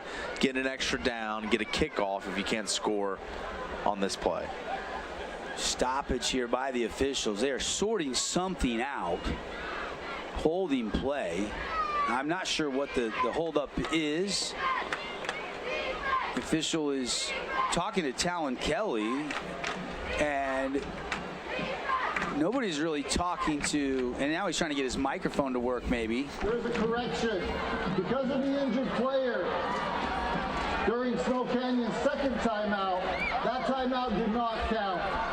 Snow Canyon has one timeout remaining in the half. Okay, so they're sorting out the timeout situation. They say injury timeout with that, when they added the 15 seconds back on the clock. So they do have one timeout remaining. That was what Kelly was trying to get word on from our head referee here tonight. So here we go, 7.5 seconds. Desert Hills up 14-7, late second quarter. Pass into the end zone, one-on-one, incomplete. No flags on the play, and 3.9 on the clock, so another chance here for the Warriors. Now decision time, though. Do they kick or do they try to score? I think you got to kick here, get some points, but looks like they're going to keep the pedal down.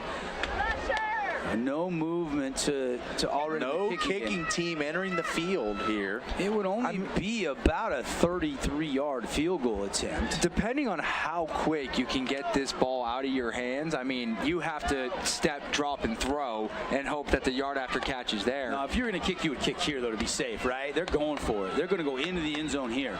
Kelly looking, has some time, rolls to the left, nobody open, now rolls back to the right, looking downfield, eyes into the end zone, lets it fly back of the end zone, and it is incomplete, but a flag flies in. Maybe a hold. Maybe a hold there as the intended receiver got twisted around. We'll take another look on our Holbrook Asphalt replay. Tank Kelly is rolling out again, stops on a dime, evades a couple defenders, and that flick of the wrist again just gives his receiver a chance, and it may be a holding here. That's what I see as well. Yeah, I think clearly there it was Trey Horton that kind of was locked up, and just once the ball was in the air, he was still holding on. And so one untimed down for the Warriors here. They could now kick if they wanted to, but they are not going to do that at this point in time. You can hear a splattering of defensive chants. Timeout. And now Desert Hills will take a timeout, brought to you by Udy & Associates, your local American family insurance agent. See how much Luke can save you on your home, auto, or life insurance. Get a free quote today. Premiums are rising around the country. A lot of providers. Take a look at your situation and get that analysis done. Luke Udy, American Family Insurance, proud sponsor of Region 9 football here on the network. This first half is taking forever to finish. All of a sudden it looked like Desert Hills is going to have momentum going into the break, up 14-7. And with under a minute to go when Snow Canyon started this drive, they are now one untimed down away from potentially tying this game at the break. Yeah, leaving the door open with that huge play and then getting down the sideline and throwing that pass and getting the corner route, and it was incredible to get that play to get in the red zone. And now you have a chance to tie this football game at 14 before the half. No better opportunity here for Snow Canyon than right now. What's your best play? When you need... I think you got to roll him out. You got to roll Tank Kelly out and let him run or throw. Just give him the option. You are down at the 8-yard line is where they will mark this at. So don't rule out the threat of maybe TK if he's close to the line of scrimmage trying to decide run or pass. If he sees a lane, he could try to scamper to the goal line. Very well could with the speed that he has and the blocking of the Snow Canyon wide receivers. This is a straight run. I could see him getting in. So here we go. One untimed down here, Snow Canyon. It's Kelly looking to throw into the end zone, right corner, and it is incomplete. And Desert Hills will lead at the break 14-7. Guys, your thoughts? Entertaining first half. Really entertaining first half. Both teams on the board, and we've seen big plays of many varieties through the run game, through the pass game. Run game for Desert Hills, pass game for Snow Canyon, and it's going to be an entertaining second half. Get your popcorn ready. And Bo Meredith there in great coverage to keep the lead for the Thunder on homecoming night. We'll take a 3-minute timeout. When we come back, Tempest Line will be performing halftime. Brought to you by Rally Stop.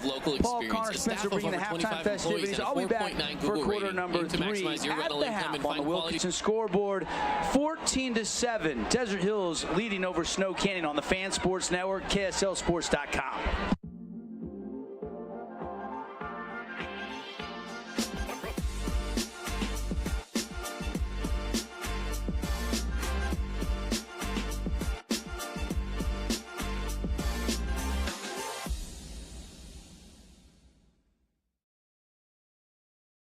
Nets on Fire is the place to hoop in Southern Utah. Elevate your game with group or individual training with elite coaching. Hustle to netsonfire.org to learn more and see why so many rising stars hoop at Nets. Nets on Fire, building champions on and off the court. Relatives coming to visit, not enough room, or maybe you're looking to host a family reunion and need a house with a pool. Well, Red Rock Vacation Rentals has got you covered. From 2-bedroom condos to 10-bedroom luxury homes, they truly have something for everyone. For all 3 of the games, then jump to us for our game, and then we'll give you the fill-in. Specializing in general and cosmetic dermatology, treating acne, rashes, warts, and more. They even do cancer screenings and offer a free chemical pill with your first appointment. So if you need dermatology, think Red Ledges Dermatology, located just off Snow Canyon Parkway, St. George.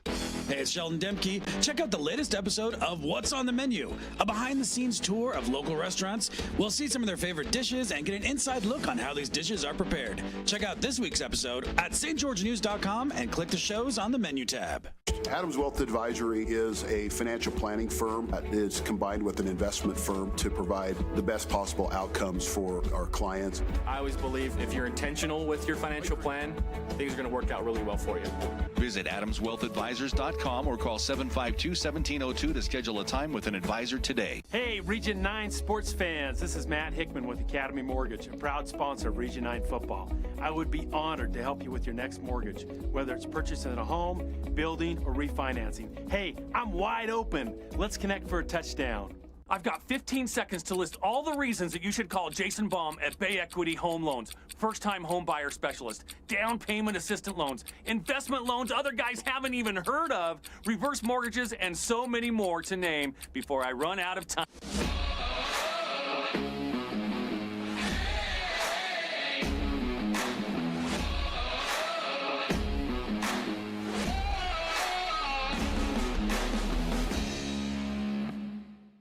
Check out this week's edition of TGIF on stgeorgenews.com. TGIF is your weekend adventure guide to all the fun and exciting things going on in Southern Utah this weekend. Find this week's edition at stgeorgenews.com and click the shows on the menu tab. Have a blast this weekend. This cheesesteak is so freshly grilled, you can still hear it sizzling. I can hear it too. Me too. Actually, it's the Cheesesteak? grill. Grilled right in front of you. It's a Jersey Mike's thing. First Ace Hardware is conveniently located in St. George on the corner of Bluff Street and St. George Boulevard with 30,000 square feet of lawn and garden, paint, tools, fabrics, sporting goods, and the most complete nut and bolt section in town. First General Store, the Big Ace store on Bluff and on Main in Cedar City.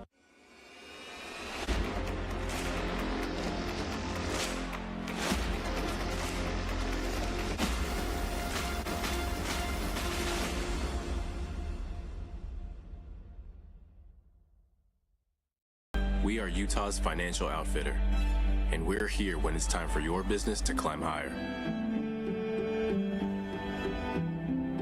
Cache Valley Bank, mountains await. Member FDIC, equal housing lender. Region 10 Sports is brought to you by Nets on Fire, the premier training and event facility in Southern Utah. High-level individual and group training catered to your athlete, plus the best camps, clinics, tournaments, and showcases in the West. Visit netsonfire.org. As a local business owner, it's important to get the word out about your business. More people equals more revenue for you. Get your business in front of over 160,000 people in Southern Utah each week with St. George News. Contact St. George News today. We love giving back to our community, and over the years, we have provided vehicles for families in need, supported local charities, and helped train our first responders. Dealer Collision, your place for collision repair.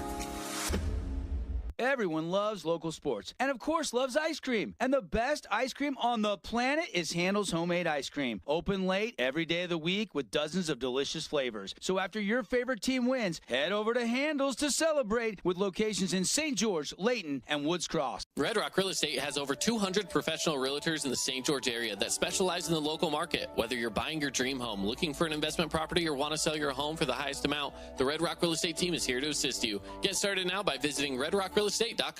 Did you know that St. George News has a new app? Download the St. George News app today and stay up to date on everything happening in Southern Utah. Get instant notifications on news, weather, sports, and more. Download the app today and get your local news now. What's up, sports fans? It's Blair Fry with the Fry team at Red Rock Real Estate. Let's be honest. You know what's addicting? Football. You know what else is addicting? Looking for homes or investment properties.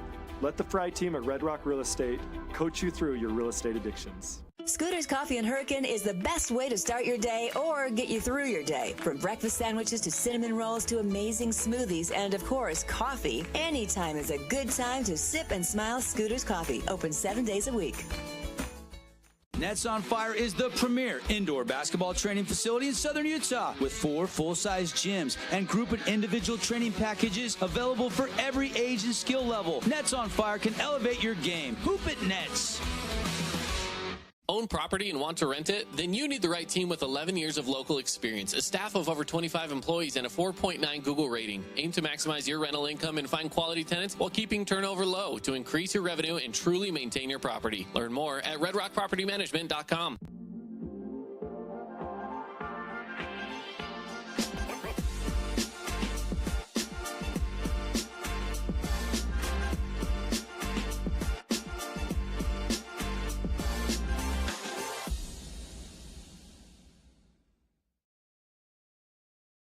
Nets on Fire is the place to hoop in Southern Utah. Elevate your game with group or individual training with elite coaching. Hustle to netsonfire.org to learn more and see why so many rising stars hoop at Nets. Nets on Fire, building champions on and off the court. Relatives coming to visit, not enough room, or maybe you're looking to host a family reunion and need a house with a pool. Well, Red Rock Vacation Rentals has got you covered. From 2-bedroom condos to 10-bedroom luxury homes, they truly have something for everyone. Plan your perfect getaway or vacation. Visit St. George Utah Vacation Rentals. Mason. Ledges Dermatology and Med Spa, specializing in general and cosmetic dermatology, treating acne, rashes, warts, and more. They even do cancer screenings and offer a free chemical pill with your first appointment. So if you need dermatology, think Red Ledges Dermatology, located just off Snow Canyon Parkway, St. George. Hey, it's Sheldon Demke. Check out the latest episode of What's on the Menu, a behind-the-scenes tour of local restaurants. We'll see some of their favorite dishes and get an inside look on how these dishes are prepared. Check out this week's episode at stgeorgenews.com and click the shows on the menu tab. Adams Wealth Advisory is a financial planning firm that is combined with an investment firm to provide the best possible outcomes for our clients. I always believe if you're intentional with your financial plan, things are going to work out really well for you. Visit AdamsWealthAdvisors.com or call 752-1702 to schedule a time with an advisor today. Hey, Region 9 sports fans. This is Matt Hickman with Academy Mortgage, a proud sponsor of Region 9 football. I would be honored to help you with your next mortgage, whether it's purchasing a home, building, or refinancing. Hey, I'm wide open. Let's connect for a touchdown. I've got 15 seconds to list all the reasons that you should call Jason Baum at Bay Equity Home Loans. First-time home buyer specialist, down payment assistant loans, investment loans other guys haven't even heard of, reverse mortgages, and so many more to name before I run out of time.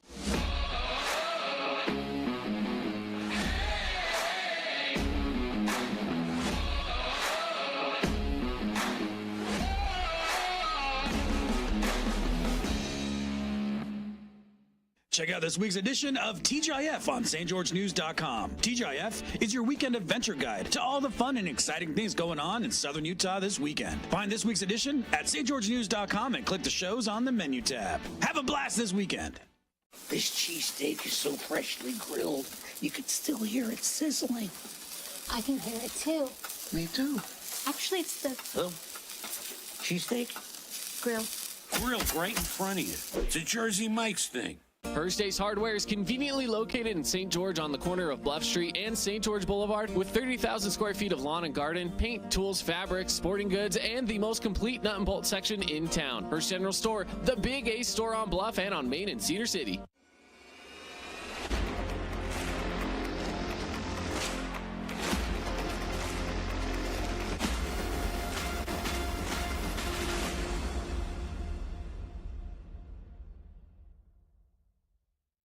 We are Utah's financial outfitter, and we're here when it's time for your business to climb higher. Cache Valley Bank, mountains await. Member FDIC, equal housing lender. Region 10 Sports is brought to you by Nets on Fire, the premier training and event facility in Southern Utah. High-level individual and group training catered to your athlete, plus the best camps, clinics, tournaments, and showcases in the West. Visit netsonfire.org. As a local business owner, it's important to get the word out about your business. More people equals more revenue for you. Get your business in front of over 160,000 people in Southern Utah each week with St. George News. Contact St. George News today. We love giving back to our community, and over the years, we have provided vehicles for families in need, supported local charities, and helped train our first responders. Dealer Collision, your place for collision repair. Everyone loves local sports and, of course, loves ice cream. And the best ice cream on the planet is Handel's Homemade Ice Cream. Open late every day of the week with dozens of delicious flavors. So after your favorite team wins, head over to Handel's to celebrate with locations in St. George, Layton, and Woods Cross. Red Rock Real Estate has over 200 professional realtors in the St. George area that specialize in the local market. Whether you're buying your dream home, looking for an investment property, or want to sell your home for the highest amount, the Red Rock Real Estate team is here to assist you. Get started now by visiting redrockrealestate.com. Did you know that St. George News has a new app? Download the St. George News app today and stay up to date on everything happening in Southern Utah. Get instant notifications on news, weather, sports, and more. Download the app today and get your local news now. What's up, sports fans? It's Blair Fry with the Fry team at Red Rock Real Estate. Let's be honest. You know what's addicting? football. You know what else is addicting? Looking for homes or investment properties. Let the Fry team at Red Rock Real Estate coach you through your real estate addictions. Scooter's Coffee and Hurricane is the best way to start your day or get you through your day. From breakfast sandwiches to cinnamon rolls to amazing smoothies and, of course, coffee. Anytime is a good time to sip and Stop smile. halftime show. Open 7 days a week. Stats reaction and the analysis of the first half. Here's the Fans Sports Network team. All right, you're on. Yes, want to welcome you in to the Rally Stop halftime show from Thunder Field. Rally Stop reminds you that after cheering on your team, there's no better place to refuel than Rally Stop. So stop in, grab some gas, your favorite soda, and some snacks. They have all your post-game celebration needs. Paul Ratliff, Connor Collins with you from Thunder Field. Devin Dixon down on the field with Lucy Dixon, part of the homecoming court this year. So big moment for Papa Dixon as he's down there smiling it up with all the parents, a part of the homecoming court. And we are just pacing along, about 7 minutes, 35 seconds left in halftime. And this first half, a lot of fireworks. I mean, we've seen some big plays made by both teams. We've seen Titan Mason just be shot out of a cannon on multiple plays. One for that long 35-yard touchdown, and then Samaje Thompson for the Snow Canyon Warriors cashes in the longest touchdown I've seen all season, Connor. 97 yards, 97 big ones on down the sideline where two defenders ran into each other. He slipped out the middle and then outran everybody for the touchdown. There's been some fireworks early in this one. Oh yeah, that's going to be one that makes one of our region video here's at the end of the week, because I'll tell you what, we got a beautiful angle, two guys colliding on each other. Samaje Thompson slipping out the back end, and I swear to God, Paul, he gets off on the open field. You might as well just consider it done. I know Cyrus Polu was in the area, but truly I don't think he had a chance at bringing down Thompson. I've seen this guy run, and he has wheels. But I'll tell you this much, I'm impressed. I'm very impressed by the Desert Hills Thunder defense. Me too. And I just got to say, for how explosive the Warriors have been all season long, right now Desert Hills up by a touchdown going into the half. They're feeling good. So I think that's something that they can hang their hat on. The Snow Canyon Warriors probably are thinking, hey, you know, guys, we got to get back into it. I know we're taking some shots, not quite connecting, but just doesn't seem like the offense has quite clicked all the way there tonight for them. Yeah, and the Warriors, I feel as if they needed to cash in for at least 3 on that last drive before halftime. I know that they wanted to go for broke and go for 7. They had multiple plays, multiple shots at the end zone, not able to convert. So it remains 14-7 on the turn your mic up a little. On the Wilkinson's House of Lighting scoreboard as we are pacing along. 5:40 left in halftime. Connor, what else did you see from the Thunder and Warriors in the first half?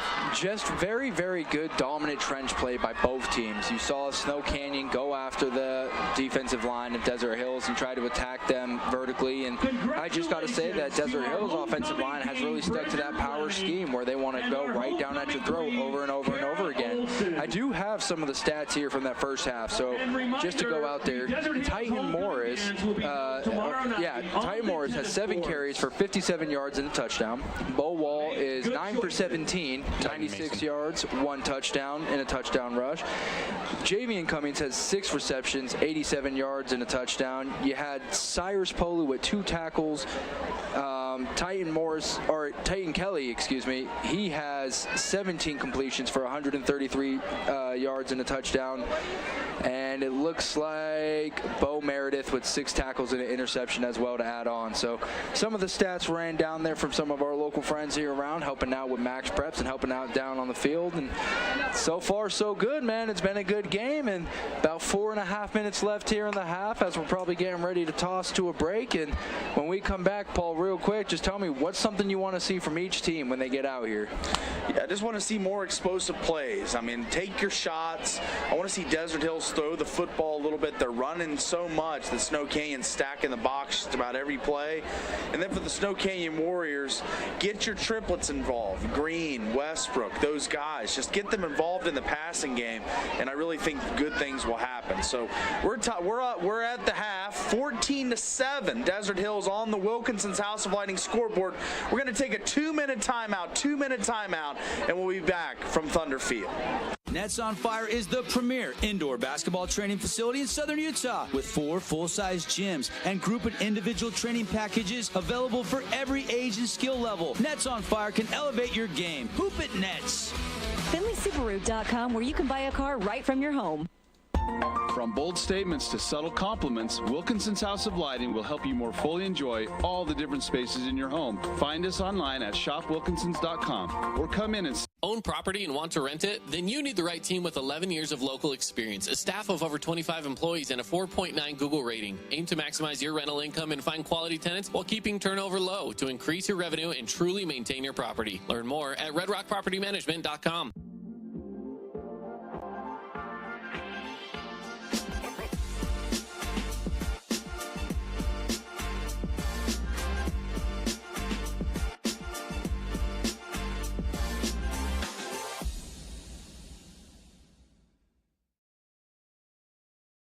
Nets on Fire is the place to hoop in Southern Utah. Elevate your game with group or individual training with elite coaching. Hustle to netsonfire.org to learn more and see why so many rising stars hoop at Nets. Nets on Fire, building champions on and off the court. Relatives coming to visit, not enough room, or maybe you're looking to host a family reunion and need a house with a pool. Well, Red Rock Vacation Rentals has got you covered. From 2-bedroom condos to 10-bedroom luxury homes, they truly have something for everyone. Plan your perfect getaway or staycation. Visit St. George, Utah VacationRentals.com. Champions on and off the court.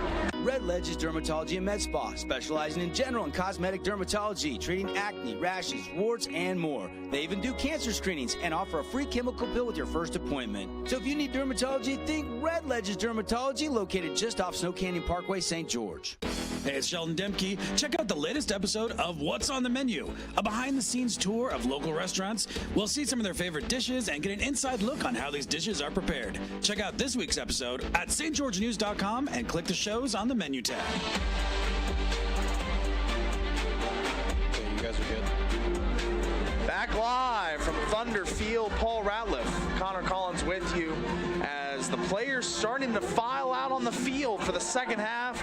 See the Thunder lining up to do their stretching, and the Warriors filing onto the away side of the field as well, as we're getting prepped for a huge half of some fireworks and big plays.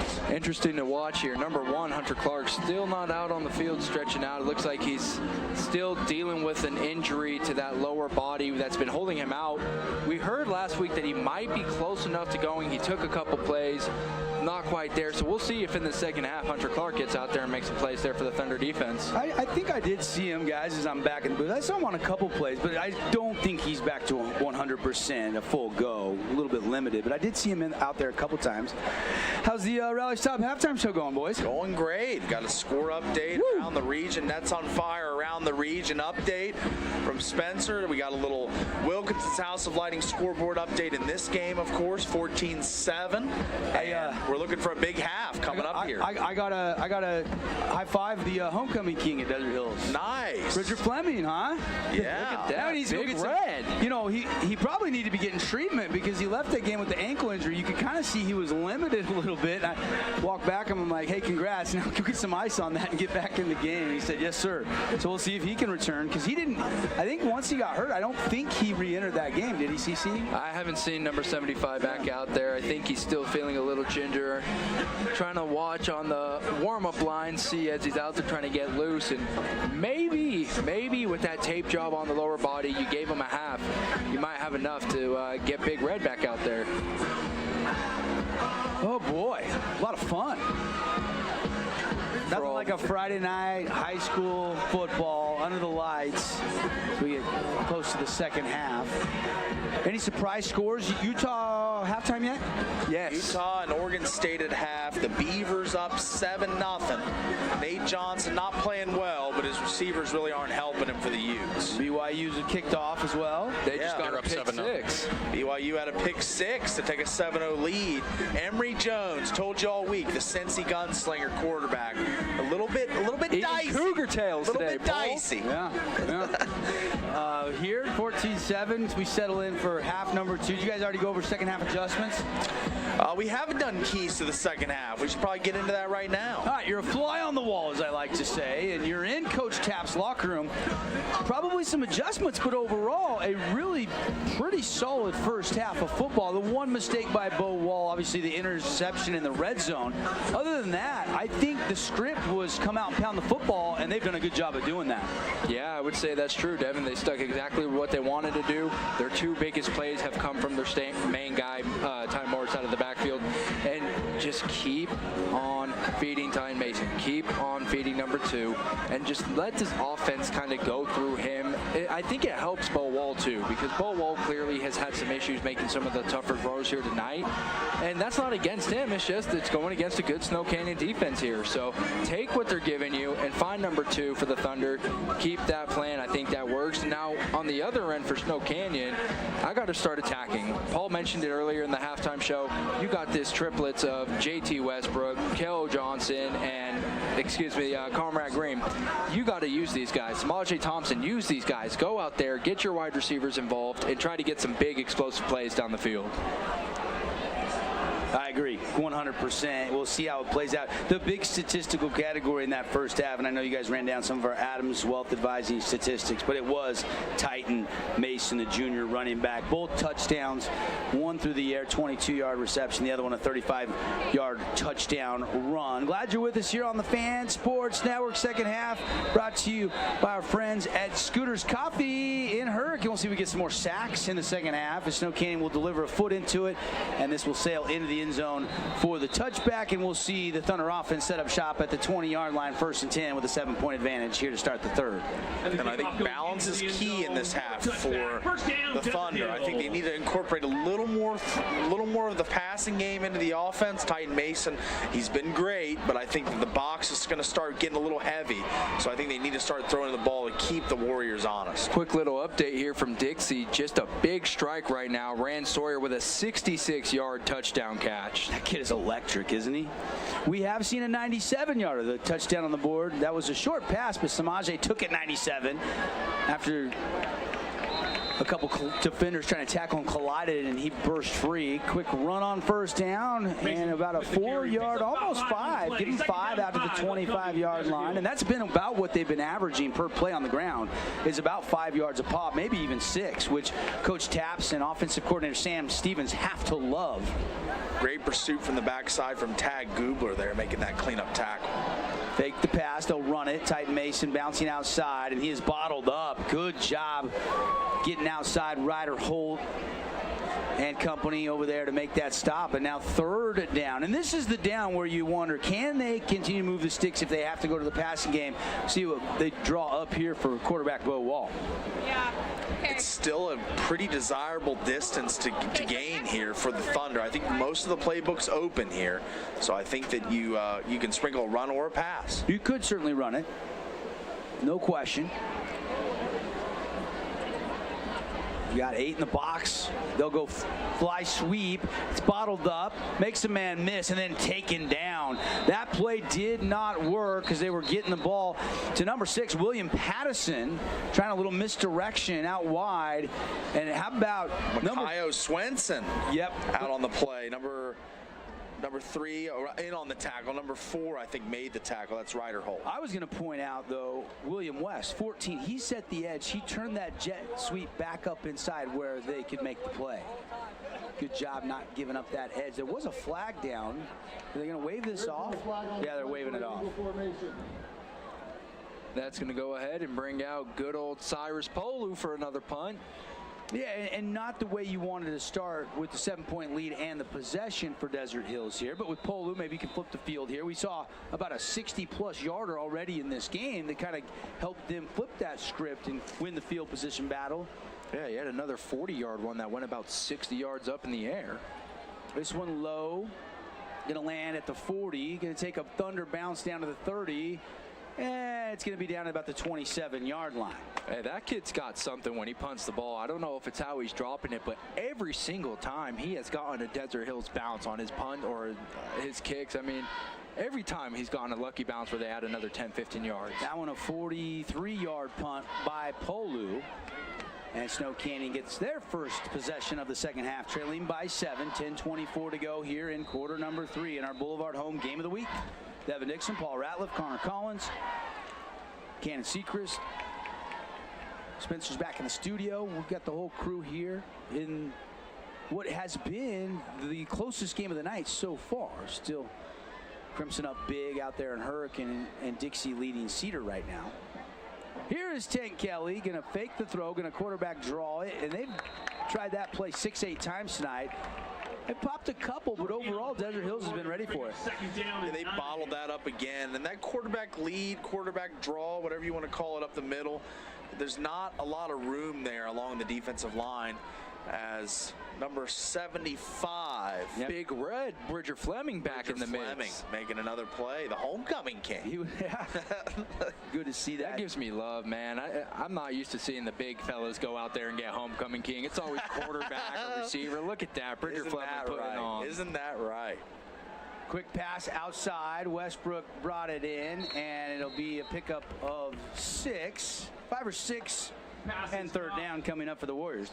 Getting about 3. And both teams have the ability to potentially go 3 and out here. As and about 4 for kind the of Warriors. slow starts for both teams. Let's see if Snow Canyon can pick this one up. Manageable down and distance. Actually didn't quite give him the 35. So third and a long 4 here for SC from their own 33. Warriors taking their time here. Kelly looking for hand signals again to the sideline. Now he has them. Play clock winding down. Got to go quick. He does. He lost the snap low. Picks it up. Throws a slant. On the money. And there is the slant route for the house call. Are you kidding me? It is Cale Johnson. You called that one, buddy. Cale Johnson. Paul's. That was a prime cut this morning. Loved Cale Johnson. He makes a lot of moves, gets open on the slant here, and just gets between 2 defenders and shoots the gap and gets going. Takes off like a rocket, and as we see it here, just gets between those 2 defenders in the zone and just takes off. Easy touchdown for the Warriors. Yeah, Cyrus Polu being the nearest defender, and he got about to the 25-yard line before he decided, hey, I probably ain't going to catch this guy from behind. 66 yards. Finley Subaru extra point is up. It is good. A flag did fly in late from our referee. And we'll stay right here for a second and await the call from our crew tonight. How about that slant throw? Talon Kelly, and we are tied up, boys. There we go. And that's what we asked. You said if you're Snow Canyon, use your wide receivers, find those explosive plays, and make them quick. That's exactly what they did. Third and long, they found a way to convert. Cale Johnson touchdown stands. PAT stands. We'll take the break. 30-second time. Actually, I don't want to miss this kickoff. We're going to keep it right here. And gives us a chance to thank Bucks Ace Hardware, Finley Subaru, Fabulous Freddy's Car Wash. Always get a good car wash. They'll wipe your car down and then you get 10 cents off per gallon of gas. Got the famous pink cookies. Ike's Sandwich Shop. Yeah, delicious. love Ike's. The Matt Cain, the Bumgarner, both solid picks if you're thinking about an Ike's sandwich. No question. Devin Dixon, Paul Ratliff, Connor Collins. Warriors have tied this game. Neither team is led by more than 7. 7-0 Thunder. Warriors tied it. 14-7 at the half. Thunder took the lead, and now the Warriors have tied it. Snow Canyon's actually never led in this game, though, to this point. And the kickoff is going to be low, caught by the up back. He's going to take it across the 25-30. And here comes Wintle out to the 34 before he is going to give a piggyback ride to a couple of Snow Canyon Warriors. Was that Wintle or George Kittle out there? Had some nice moves there when he caught the one hopper. Hey, Thunder family, the football team is looking for your help next season. As Utah High School Activities Association. Thunder looking for a good sustained drive after this, after letting up that touchdown, quick strike touchdown to the Warriors. I'd expect to see a heavy dose of the run here, but you got to pick up first downs. People always love saying you want to, they love running the football, but you got to pick up first downs to keep the chains moving if you're going to run the ball. And Paul, you talked about it already, but if this team wants to set up the play action because of how well they ran the ball tonight, they have a chance if we got a keeper. And Bo Wall is going to take it out across midfield down to about the 42-yard line. That's a 20-plus yard gain from the quarterback, Bo Wall. Bo Wall getting out in the open field in a fast way and just splits two defenders. He gets tackled there, but what a play by Wall, giving the Thunder a spark after that huge touchdown by the Warriors. Getting the line and the team behind him again as they are moving. Big run by Bo. Out of the shotgun. 1st and 10 Thunder. We're tied 14-14 on the Wilkinson's House of Lighting scoreboard. That scissor action give. Here comes the back up the middle, and he's going to push his way for a nice gain. Titan Mason well north of 100 yards on the ground, 2 touchdowns, and that's a Red Rock Real Estate first down. They run that misdirection counter so well. I mean, the way they have their offensive line countered to the left while you have the motion coming from the right side, it catches Snow Canyon's defense off more often on. And because of that, that's why you're seeing Ty Mason and you're seeing Bo Wall, these quarterbacks who are keeping the ball, get 8 to 10 yards on a carry as another one gets broken here. Titan Mason again down inside the 25-yard line to the 23-yard line, and that's another chunk run on the ground and a first down.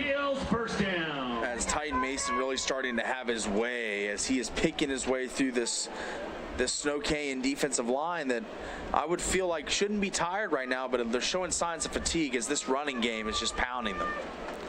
1st and 10 Thunder. Handoff, Mason again. Titan Mason has a little crease, hurdles his way down near the 10-yard line. Tackled by Swinson. Yeah, you said it best, Paul. This D-line is starting to wear down. You can tell that the momentum is in favor of Desert Hills right now, and the Warriors are just starting to get pushed off the line and causing gaping holes for Mason to run through. We saw Tauf at 5, 6, 7 yards downfield blocking, so they're getting to that second level. Man in motion, that's Wenzel. They'll give it to Mason. This time bottled up, nowhere to go. And everybody can catch their breath. Tonight's game brought to you by Intermountain Sports Performance. There is no off season. Got basketball season, baseball season in the spring, soccer, volleyball. No matter what sport your kids are playing, get top-notch speed, agility training at Intermountain Sports Performance. Feel like this is a must-score possession, either a touchdown or a field goal for the Thunder. Well, Bo Wall will pull it out and keep it, and probably a good decision is he'll take it down inside the 5-yard line. Based on the way, to your point, Paul, the first half played out, both teams could have kicked field goals. Snow Canyon a couple of times. I don't know if anybody's going to try a field goal tonight. Everybody wants that special moment where you touch it down. Exactly. Get paid, as field goals have not been the choice for these two coaches tonight, as they're going for the juggler. They want to get touchdowns on the board, and the Thunder sniffing one here. Uh-oh, here's that hippo. Is that the hippo package, jumbo package? They're going to put in a different Wall is checked out. It's Riker May. He's going to run it out of the Wildcat, and May's going to break a tackle, dive into the end zone. Touchdown, Thunder. Riker May, 3 yards on the ground, and the Thunder are back on top. It's my favorite package right there, Double D. Bring out the hippo, put some extra beef in the backfield, and let Riker May run that Wildcat. It's like Taysom Hill out there for the New Orleans Saints. I mean, he gets a shot to go out there and call his own number, and almost every time he gets through. Hold everything on the hold. Take the touchdown off the board. Couldn't tell. I didn't see it live there. Maybe we take one more look, but doesn't matter. This one's coming back. Huge call there as the Thunder thought they had crossed the goal line for a touchdown, but it's pretty evident there. It was a tackle almost in the interior line. So I don't know. That tough break for the Thunder as they really had momentum there. So replay third down from the 13. So take the 3-yard touchdown off the board. Bullwall back out of the shotgun, rolling, sprint out, pump fake, still rolling. Now he's going to stop, collect himself, throw, and nearly intercepted. It falls incomplete, and 4th down for the Thunder. So Snow Canyon a play away from maybe keeping this game tied with their defensive efforts. Here's our chance for that field goal opportunity, but looks like Coach Tapp's going to keep the offense out there and try to give it one more shot. No, I think he's bringing in Alexander Jones. Yeah, they're going to kick, and it's going to be probably right around a 30-yarder. So they do just – I was wrong earlier. I thought maybe we wouldn't see a field goal attempt, but in a tight game, you got to come away with points here, don't you? Absolutely. Got to get the lead in this game. It's the most important thing. And it's 3rd and goal from the 13, so this is the right decision. No question about it. Now we'll see if Alex Jones can convert, snap, and hold. Their down kick is away. Looks good, and it is good. And Desert Hills has not got the touchdown like they thought for a moment, but they do get the field goal on the Wilkinson scoreboard. 5:30 left in the 3rd quarter. Thunder leads 17-14 over the Warriors on the Fan Sports Network. Fabulous Freddy's always keeps your car fabulous. Only full-service car wash in town. Voted. Adams Wealth Advisory is a financial planning firm that is combined with an investment firm to provide the best possible outcomes for our clients. I always believe if you're intentional with your financial plan, things are going to work out really well for you. Visit AdamsWealthAdvisors.com or call 752-1702 to schedule a time with an advisor today. Hey, Region 9 sports fans. This is Matt Hickman with Academy Mortgage, a proud sponsor of Region 9 football. I would be honored to help you with your next mortgage, whether it's purchasing a home, building, or refinancing. Hey, I'm wide open. Let's connect for a touchdown. I've got 15 seconds to list all the reasons that you should call Jason Baum at Bay Equity Home Loans. First-time home buyer specialist, down payment assistant loans, investment loans other guys haven't even heard of, reverse mortgages, and so many more to name. Before Desert Hills High School, Devin Dixon, Paul Ratliff, Connor Collins, whole crew on the Fan. Glad you're with us tonight on the live stream or on the airwaves. Thunder have a 17-14 lead after the 30-yard Jones field goal. This kick goes right by the pylon, and this is going to be, I think, an illegal kick, which will give Snow Canyon excellent field position. Or did it sneak in front of the pylon? I didn't see a flag fly. It was really close to going out of bounds versus into the end zone. It's in that coffin corner. It went right over it almost. But they're going to say it did go out of bounds. Wow. Placed at the 35-yard line.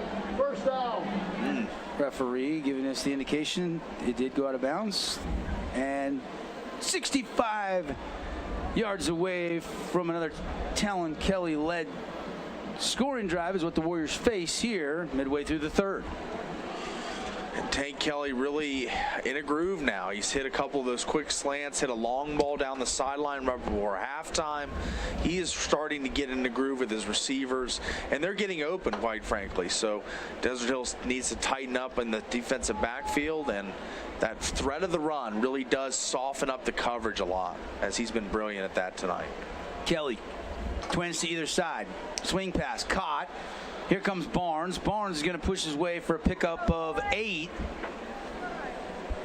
There's Hunter Clark in on the tackle. So Hunter Clark is out there playing tonight. A lot more reps than we saw last week. Yeah, and that's kind of what you count there at the end of halftime. As I was trying to say was Hunter Clark. We haven't seen too much of him yet, but he is starting to slowly get integrated back in. And once he is fully integrated back in, that's going to be a huge piece for the Thunder. Yeah, kind of lets you play polo a little bit closer to the line of scrimmage. Barnes again got the first down, needed just 2, got about 5, right shy of midfield, and the Warriors trailing by 3 on the move. Red Rock Real Estate first down. Red Rock Real Estate from land, looking for a lot, to a luxury house already built. Go to the website, redrockrealestate.com. If you're looking to rent your house, they have their property management division, and they also have the vacation rentals. So if you have family coming to town and need a bigger place where you can all stay and enjoy a family reunion, Red Rock Vacation Rentals. Quick pass again. Kelly gets it. Archie Therafall reels it in. 35. Down to the 30. Cuts back. Another move at the 20. Finally brought down inside the 15-yard line. And that is a 36-yard pass to Archie Therafall. Therafall put his foot in the ground here. And this is going to go for a good gain, but let's make it a great gain here as he catches the ball in the little out route, turns it upfield, and he's going to stop on a dime right here and just get upfield. And he's going to cut again, but not be as successful successful the second time, but first down Warriors on a big play from Therafall.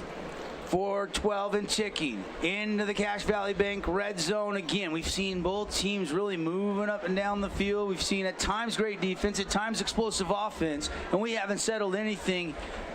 Snap goes to Kelly. Tank looking into the end zone, fires it in, and it is short, incomplete, defended by Cyrus Polu. Kind of on an island out there against Cale Johnson. Yeah, it looked like Cale Johnson coming out of his break just started to lose his feet a little bit and stumble, and Tank Kelly was looking at him all the way. Yeah, maybe expecting him to flatten that a little bit more at the goal line. But I think, I don't know, it was pretty good coverage. Kelly was probably just saying, I'm going to throw it where only my guy can go get it. I'm not going to make a mistake here. And you live to fight another down. Second down and 10 from the 15 for the Warriors, down 17-14. Again, we'll be naming our Jersey Mike sub of the game in this one tonight, as well as our Mountain Land Supply featuring Bryant, defensive play of the game. I don't know if we've seen it yet. We've seen some good ones. Pressure comes. Scooters Coffee sack. Candidate. Ocean Taufa, Davis Olson, among others, Bridger Fleming, they were all there, and that's a Scooters Coffee sack for the Thunder. Is that number 2 or 3 for the Thunder defense tonight? And it was Davis Olson that got there first. Taufa was there right on his hip, and Tank Kelly had nowhere to go. Nowhere to go, and that rush came quick as they broke through, penetrated fast, and swallowed up Kelly for the sack. Huge play for the Thunder defenses. Really, the Warriors were starting to move the ball pretty easily. Start your day at Scooters. Amazing drinks served by amazing people. Amazingly fast. State Street in Hurricane. Here comes Talon Kelly stepping up, climbing the pocket, throws into the end zone, and it's short hopped, incomplete. Looking for Samaje Thompson. As we've seen Thompson on a big play already, 93 yards down the sideline, but couldn't make that one. Yeah, he tried to step up into the pocket, Kelly did, and fit that one in. Just a little behind Thompson, and he had to slide back to try to. Tank was thinking touch, where maybe a little more zip, it would have been there. I think that was so close to being open for a split second. 3:02, clock stops, late third quarter here. Fourth down, no punt unit on unless Tank's going to pooch it, which he is the punter, but he's going to start at least apparently right now in the gun. He'll move Barnes to the right side. They're going to go for it. Big fourth down and long. Kelly into the end zone. Westbrook there, batted around, and it is incomplete. Wow, Westbrook almost had a chance to make one of the plays of the year right there, going up over multiple defenders, trying to good old-fashioned Randy Moss there, fellas, but just not able to bring it all the way through the completion to the ground. Yeah, you're right. That would have been a Randy Moss-esque play, but you got Polu, you got a double team going. I mean, but fourth and long, Tank Kelly's saying, I'm going to take my shot and trust my guy to go make a play. But Desert Hills defense comes up big. So Snow Canyon holds to a field goal, and Desert Hills leads by 3. And Desert Hills defense forces a stop on fourth downs, and now here comes Bo Wall in the offense. Run to Titan Mason. He's had a huge night, and it continues. Up the middle, shot out of cannon, and Titan Mason to the 15, 10, 5, touchdown. That is a 73-yard touchdown, his third of the night. Sticking to the game plan, fellas. Run that ball down the middle. Trust your offensive line. Trust your running back. And just hits the burners. 50, 40, 30, and he's out of there. No one's catching this guy. I think Titan Mason's over 200 yards on the night, guys. Wouldn't be surprised. He has been tearing it up. I believe he was right around 70 yards or so carries. So, yeah, Devin, I think by now he probably is eclipsed that 200 mark. Well, he has been the workhorse tonight, and he has come through almost blocked on the Findlay Subaru extra point. They won't block you from giving you a good deal on the savings side of the freeway, 1405 Sunland Drive. Just like that, largest lead of the night for the Thunder, 24-14. We'll see if the Warriors got a comeback when we come back after this timeout message from our great local sponsors.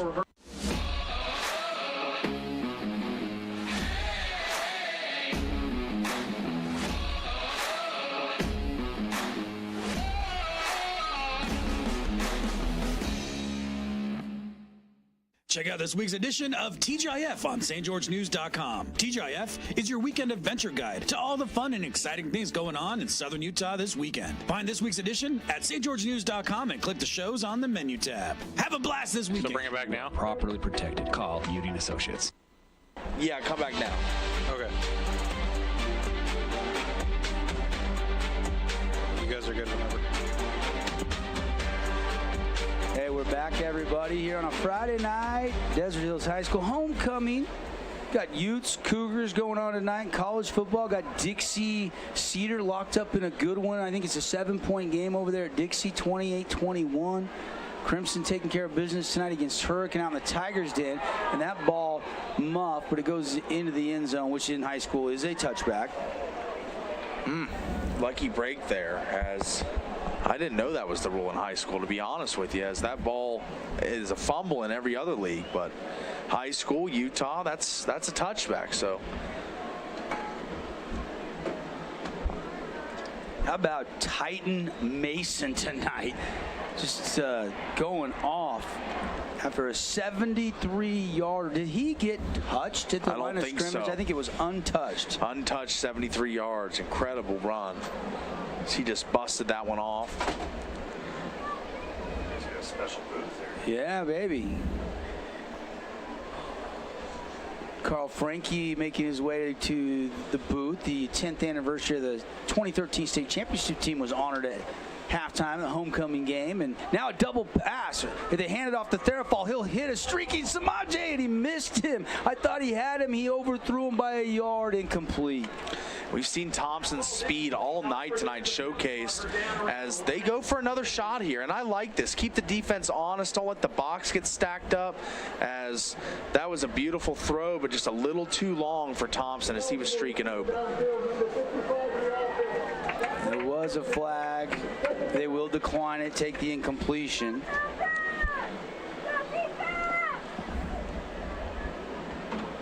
So, Carl Frankie, we're getting a headset. We're going to have Coach Frankie join us in the booth here for some third quarter, fourth quarter commentary. And they'll replay the down here. So, second down, or they'll decline the penalty. So, second down and 10. Snow Canyon down by 10. 2:34 left, third quarter. Tank Kelly going to run that quarterback draw. And again, Desert Hills ready for it. Not much there up the middle.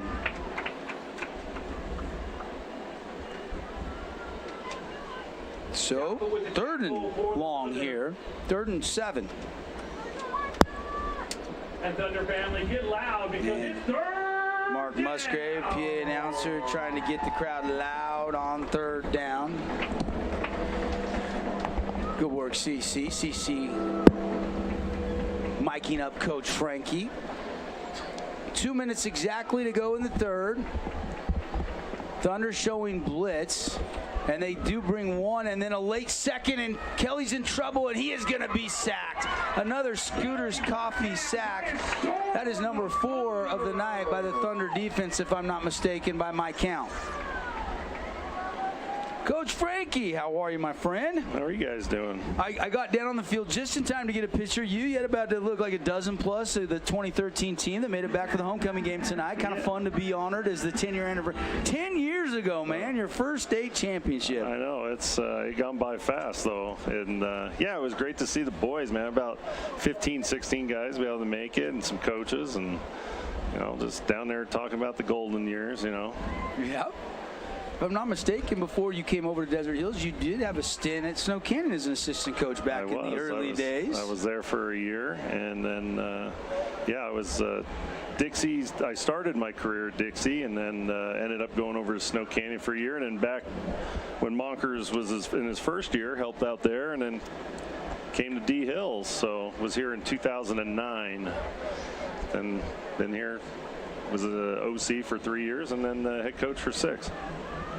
Some good memories, and we'll get to some of the players that were on that, not just the 13, but the second state championship. Was that 15 or 16? 16. 2016 season as a run up the middle, not much there. Ryder Holt on the stop again. He has been everywhere for the Warriors tonight, just playing sideline to sideline, making sure tackles. Not many arm tackles from Ryder Holt. One of the top tackle guys in Region 9. Coach, you and I were talking a little bit after last week. Dixie comes back to beat Desert Hills. They have kind of stuck to that Titan Mason ground and pound tonight, and it's working pretty well. Well, you have some big plays from Snow Canyon, and you can get caught up in that, right, as an offensive coordinator. Javian Cummings with a little wiggle and a spin move, and he's down to the Warriors' 30-yard line. Yeah, they haven't been getting caught up in it tonight. They kind of stuck to the run game a little bit more and not panic and have to really, go, pass for pass and so on. So they're kind of hanging their hat on what they do well, and that's that offensive line up front doing a great job. Talk about, we got the end of the quarter. We're going to keep it right here. We're going to stay live. Coach Frankie with us here. Gives us a chance for the next 60 seconds or so. Tell us some of those memories of that 2013 team. I mean, you had Bridger and Tucker. You had Nick Wormsley, a sophomore quarterback. You had Gabe Sewell Jr. Nephi Sewell was on that roster. He's now with the Saints, but he was just a little freshman. Yeah. No, we had some great kids. And I talk about it all the time. Probably some of the best senior class was amazing. Just the group of players that we had, and how they came together and really played well together. We didn't have a lot of all-stars or anybody on that team. We were just a group of really hard-working high school football players that had a vision and were willing to put in the work and for one common goal, and we were lucky enough to win it. But great group of guys, their careers, down there talking to them about what they're doing now. They all have kids and their careers, and it's just awesome to see. Landon Broadhead I was talking to a little bit. He scored the touchdown. He scored the final touchdown, and he had scored twice that game. But just guys like that, and just awesome to see them together tonight, and reminiscing. Wall pass caught outside. Not much there. Gang tackled immediately by a pack of Warriors. How about the numbers on Titan Mason tonight? Our Adams Wealth Advisor stat line for the Thunder running back: 21 carries, 216 yards, 2 touchdowns on the ground, 1 more receiving.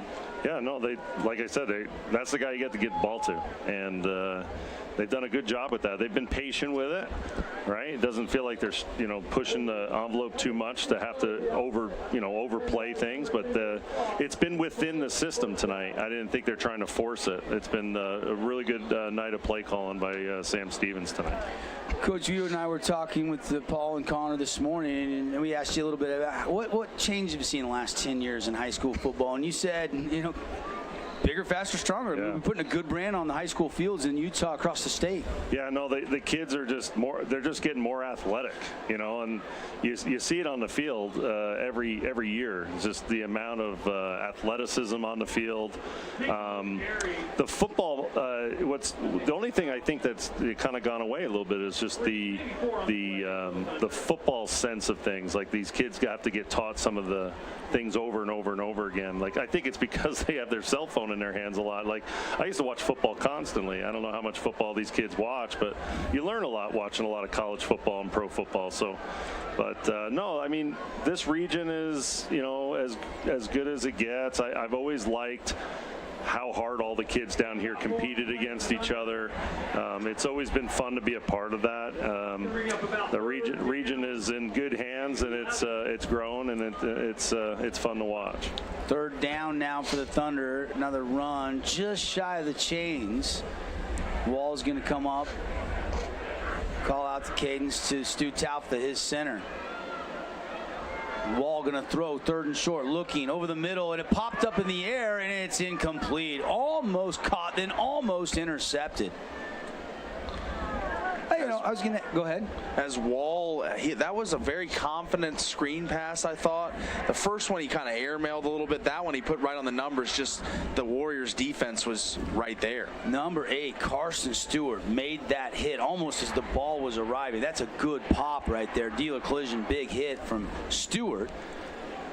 What do you think when you see a Stu Taufa and Cyrus Pola? Does it remind you of some of those guys you had when you were here as the head coach of Desert Hills a little bit? Yeah, a little bit. I think they're their own identity, right? I mean, Stu and Ocean, they're kind of making their own path, and they have all the talent in the world. Pass over the middle on 4th down. They go home run shot and just off the fingertips and incomplete. And so Desert Hills will turn it over on downs. Great and the throw. Score stays 24-14. Great throw, right on the money there. Yeah, right on the money. You can't put it anywhere else than there. That was a good throw. Almost had the score. Yeah, no, like the state of this region's great. The coaching's good. I mean, it's fun to watch. It's fun to come to games and watch. Absolutely, Coach. What as far as the guys you sent to college and the NFL, we're talking all the Sewell brothers. Those are the ones that come to mind for me. Noah was the one I watched the most when I first got here. Your quarterback, and to see those guys move on. One of the Lions, one of the Bears now in the NFL. How great does that make you feel? Well, it's great. I think, again, you're just there to help facilitate as a head coach in high school and just give them all the support possible and the opportunities to get to the next level. And really, they have to do the performing on the field to be able to get a scholarship, an opportunity to go somewhere. You have Gabe Jr. that played for me on that state championship team. He played, when he was a sophomore, he played left guard for me. He played Mike Backer. He played DN. He played corner on like a Drew Batchelor and locked down Drew Batchelor at corner. I remember Drew at Dixie High. And so he was everywhere. He's a phenomenal athlete. Go on to play 4 years, captain Reno, Nevada. Nevada, yeah. And then now he's playing in the USFL. So you got him in the USFL. You got Panay, who was, he's a once-in-a-lifetime kid coming through here. He's, Outland Trophy winner. He's going to have a gold jacket someday if he signs another 2 contracts. And that's special in that. And he's with the Lions. And then you have Nephi Sewell, who made the Saints 53-man roster. And I'll never forget I was here doing the game when he broke his neck. Right here on this sideline, right in front of us against a really good team. So a Jordan team, and it was bang bang. It was just one of those freak accidents, and but I knew he wasn't going to quit. It was one of those things that, other players have had that fusion before in their neck, and they continue to play in the NFL and so on. It's all about what you're thinking mentally. Are you mentally tough enough to be able to not think about that, right? And probably the main reason he will research that high school injury. Completely. And now look, he's made the 53-man roster with the Saints. Great story. Completely. The biggest thing we did with Nephi, and I'll take a little credit here, is when he was playing safety at Utah. I didn't like it because of his neck, because he was coming down from 15 yards making hits on running backs that are bigger than he were, violent collisions. So I said, put 40 pounds on, or 30 pounds of good weight on, and get yourself in the box, and you can cover. You can be a Will Backer, Sam Backer, even Mike in the system that Utah had, and it ended up being the best thing for him. He was healthier. He wasn't always banged up, and he had that opportunity. Won a Pac-12 championship. Yeah, won a Pac-12 championship. He was a state MVP for us. First and 10, throw on a slant, and Tank Kelly just misses Samaje Thompson. He's been just a little off all night. Right? Like, they've had guys loose tonight, and he has just missed them just by a bit all night. And we're talking like an inch or 2. Inches. Yeah. There was a couple down earlier in the first half in the end zone he just missed. That's a house call if he hits Samaje on the stride. Yeah. Did he jump when he threw that? It just looked like he kind of. He does like to do that. He likes to do a little jump pass. Times he isn't very tall, so I can see him maybe jumping a little bit. Of course, Kelly's going to drop back, looking to throw again, down by 10, going over the top. Westbrook! Did he catch it? Yes! He caught it! Wow. JT Westbrook down at the 5-yard line. Sensational. He wasn't off on that one, but I'll tell you what, that was a great catch by Westbrook. This game's like the old Bills versus Oilers with all the air raid in it. A lot of air under the ball. Moon. Yeah, a lot of air under the ball tonight. Moonshot. Oh, What a play. The Warriors not done yet. 8:56 to go, fourth quarter, and a chance to cut it back down to 3. 24-14. Tank Kelly's going to go quick. Run it to Barnes. Barnes up the middle. Barnes into the end zone. And Snow Canyon strikes just like that after that big Jason Baum equity home loan pass. Barnes runs it in from 5 yards out for the score. That was just a simple split zone run right there. And all of a sudden, this game tight yet again. How about that sequence, Coach? I tell you what, a big play like that, and he come right back to the ground game, and Desert Hills wasn't ready there up the middle. Lots of memories on this field, huh? Yeah, well, this is new turf, and it looks different, but there is a lot of memories on this field. Finley Super extra point is up, and it is good. We'll take a quick break. We'll be right back. Tight one brewing here, 24-21 on the Wilkinson scoreboard. Cookie, can you stick around? Yeah, I can stick around a little Coach longer. Frank, you'll join the guys and I when we come back. This cheesesteak is so freshly grilled, you can still hear it sizzling. I can hear it too. Me too. Actually, it's the Cheesesteak? grill. Grilled right in front of you. It's a Jersey Mike's thing. First Ace Hardware is conveniently located in St. George on the corner of Bluff Street and St. George Boulevard with 30,000 square feet of lawn and garden, paint, tools, fabrics, sporting goods, and the most complete nut and bolt section in town. First General Store, the Big Ace store on Bluff and on Main in Cedar City.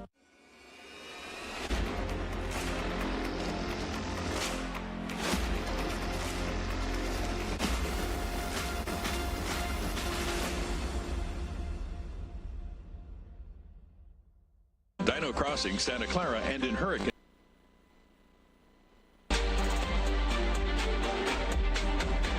Back here at Desert Hills High School, Thunder lead by 3. Devin Dixon, Paul Ratliff, Connor Collins, Coach Carl Franke, longtime coach here of the Thunder, won a couple state championships. He's hanging out homecoming, and of course, if you tuned in moments ago, joining us because of the 10-year anniversary of the first Thunder state championship football team in program history. I can't believe it was 10 years ago. Fast. Goes by fast, man. What do you remember most about that season, Coach? Is there one or two things that just jumped to the top of the mind? Oh, it was one of those seasons that we were picked to do really well. Dixie and Pineview were absolutely loaded that year. Dixie's defense was probably the best that we had faced all year. They were tremendous. They had those two big kids at DN. Remember, one was like 6'5", the other one's 6'6". Gosh, I always forget their names, but two big DNs that year. They had Ammon Takau as a quarterback. And then you go over to Pineview, and they had like Bangeter over there, and Cody Wilstead, Hosner's boy. Yeah, I mean, they just, well, Pano Tia, tailback. Yeah. They were big up front. I mean, in all honesty, like, we were just happy to be there at that point, right? We were just, okay, well, we're playing with house money. Let's just keep rolling it. So, and the years that was the year we didn't think we would win it, and then the following year we should have won it, and we didn't win. So those are the types of things that happen all the time. Is like the years you think you should have won it because you had all the talent, things don't work out, and sometimes it does when you don't think it's going to work out. Tide Mason on the carry for the Thunder. A couple runs in a row. I mean, you're third down for your Desert Hills here. You got to grind clock, get a couple first downs, and at least flip the field. Exactly. The field position is so vital at this point in the game. 3rd and 5. They'll stay on the ground. Good push, but then the push back by the Warriors defense, and they're going to be right at the line again. It's going to be really close. How long was that Polu punt earlier? Was that like 60? 60. Jeez. Might have been a couple more. That thing was like a missile. It was about 20 feet off the ground and just had vapors off the back of it. They're going to give them the first down. So they don't call for the change. They took a close look. They need to just take their time here. Don't be in a rush to call a play. Wait until the official starts counting down. I know there's 7 minutes left, but you got to take as much time off the clock as possible. 7:09 and ticking. Snow Canyon still has plenty of timeouts. Snow Canyon's going to get the ball again. It's just, will they be down 3 or will they be down more? We don't know. Well, it depends on how aggressive Desert Hills gets, right? Right now, you can't be too aggressive this end of the field. You got to go to your bread and butter plays like that. And Titan Mason running hard just like he has all night long. Yep. Last check, he was 216 yards and counting. Mammoth game for the junior Titan Mason. Well, they hung their hat on the run today. That's what they had to do. That's what they do well right here. You got a little hurry up here on the offensive end. And I do like that they've used Bo as a runner tonight a little bit more. He's good at that. He is a strong runner. Up the middle, Titan Mason, another chunk play. On 2nd and 1, he gets 12. They've been killing him on that play all night. Almost right up behind the center, It's been like that all night. Shot of the replay. That's just straight up, just toe to toe, step down and move people. So that's one of those. We're just going to move you. 6:08 and ticking. Now Desert Hills will slow it back up a little bit. See, football doesn't have to be that complicated, guys. You just have to hand it. Sometimes it be simple, and then there you go. Fake the run, quick pass, and it works well. Great throw. Bowall hits his receiver on the outside. That was Wintle, and Wintle's going to pick up 7 out to midfield. Bo's played really well tonight. There's a few throws where I think he tries to force it, where he can just throw it away. Just throw it away and live to play another down. Other than that, he's played a pretty clean game tonight. Yeah, I agree. 2nd down and 3. You got the whole run playbook at your disposal right here. Oh, yeah, you can do whatever. You can even take a shot here if you want. Wall out of the gun. They'll blow the play dead. Look like maybe some movement. And we'll check the flag. It's got to be on offense because they killed it. Don't know if we've seen our Appliance Wholesalers Plus Playmaker play of the game. We've seen some big ones, a lot of nominees. Yeah. But if a lot of nominees early on. If Desert Hills wins this game, you got to believe Titan Mason is your Hearst Days Hardware player of the game. And if Snow Canyon wins this game, it's probably because Tank Kelly makes a big play late here and comes back and wins it for you. Those would be the two catalysts for both offenses throughout this game. They go over 300 yards. That whole line should get it. Yeah. Give them some buffet tickets to Golden Corral or something. There you go. Underrated restaurant. Run it up the middle, quick hitter. Mason's going to have a little gap, take it off right tackle, back across midfield, pick up. You know, the one thing I've noticed tonight, too, with Coach Stevens is he's stayed pretty much on schedule with his play calling. They haven't gotten super far behind the sticks. Only when they've had like a holding call or something I've seen that, or a sack, but they've stayed on schedule. And when you stay on schedule like you are, you're able to pick up first downs pretty easily. 3rd and a long one, and another run to who else? Titan Mason, and the junior running back moves the chains. That's a Red Rock Real Estate. 1st down. And Coach, I want to ask you, game like this, Desert Hills comes in, let's say they get a win here. What does that mean going into the rest of region here? This one right here is a must-win for them. I said it after the Dixie loss. Well, they've learned, because last week they were in kind of the same situation, up 10, right, in the halftime. Quarterback switch. Come out and threw the ball 3 straight times and put the ball right back into Dixie's hands. Tonight, they've again went to the ground game.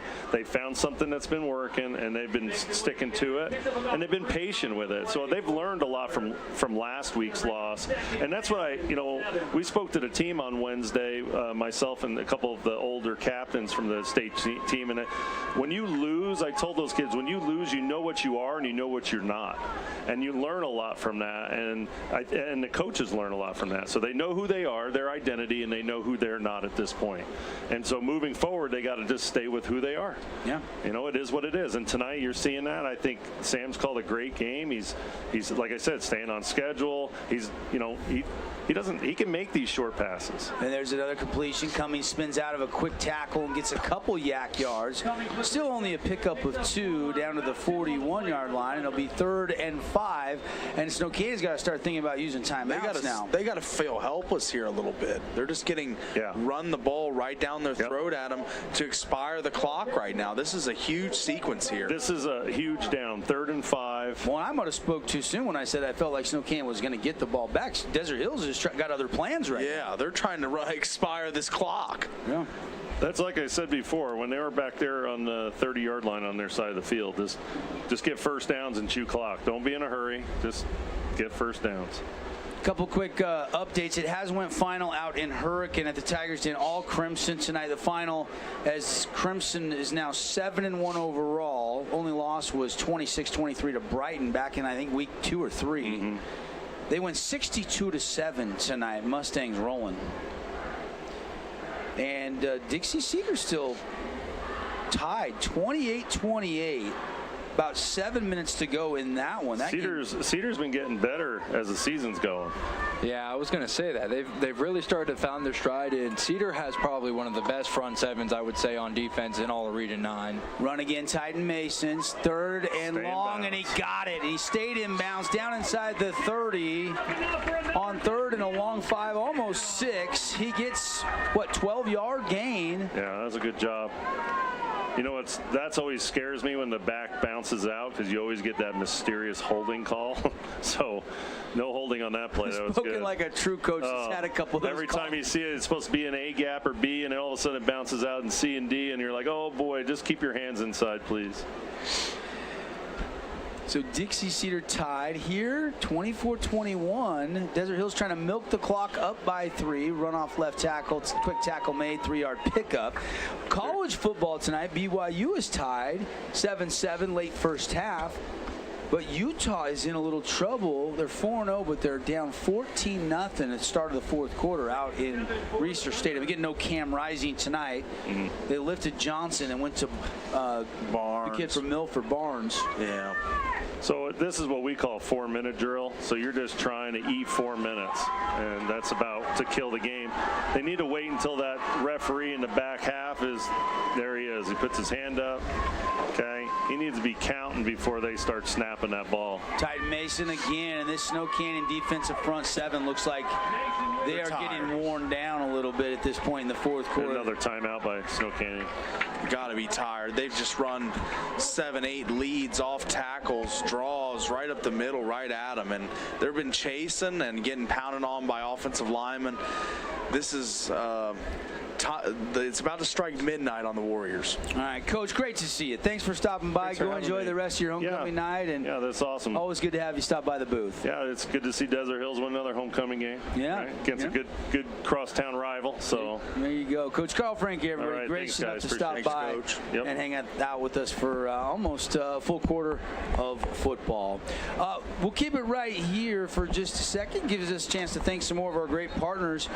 Remember, we need 1 point, guys, to get our Holbrook Asphalt big score dessert in this game, but Crimson scored 62 tonight, so any of the Mustang fans tuning in, heading back from Hurricane, swing over to Yogurtland, take advantage of that Holbrook Asphalt big score dessert. Dixie and Cedars tied at 28. That's over, so still, it's in effect tonight because we've had a couple games go over that 25-point threshold. Thank you, Holbrook Asphalt, the leaders in HA5 and asphalt preservation. Our big score dessert partner, Yogurtland, as well. Run up the middle, third and short, lunging ahead, down inside the 17, and that is another big Red Rock Real Estate first down. And it has been totally suffocating. The offensive line has just been glued on the defensive line of the Warriors, and they are just not able to get off their blocks here, and the Thunder just slowly matriculating their way down the field here in crunch time where you need a stop, and stop is nowhere to be found for the Warriors. Just got an update. Field goal by Vargas, 31-28. So not tied anymore over there at Dixie High School. Jonathan Bibiano Vargas has given the Flyers a 3-point lead. Another run right up the middle.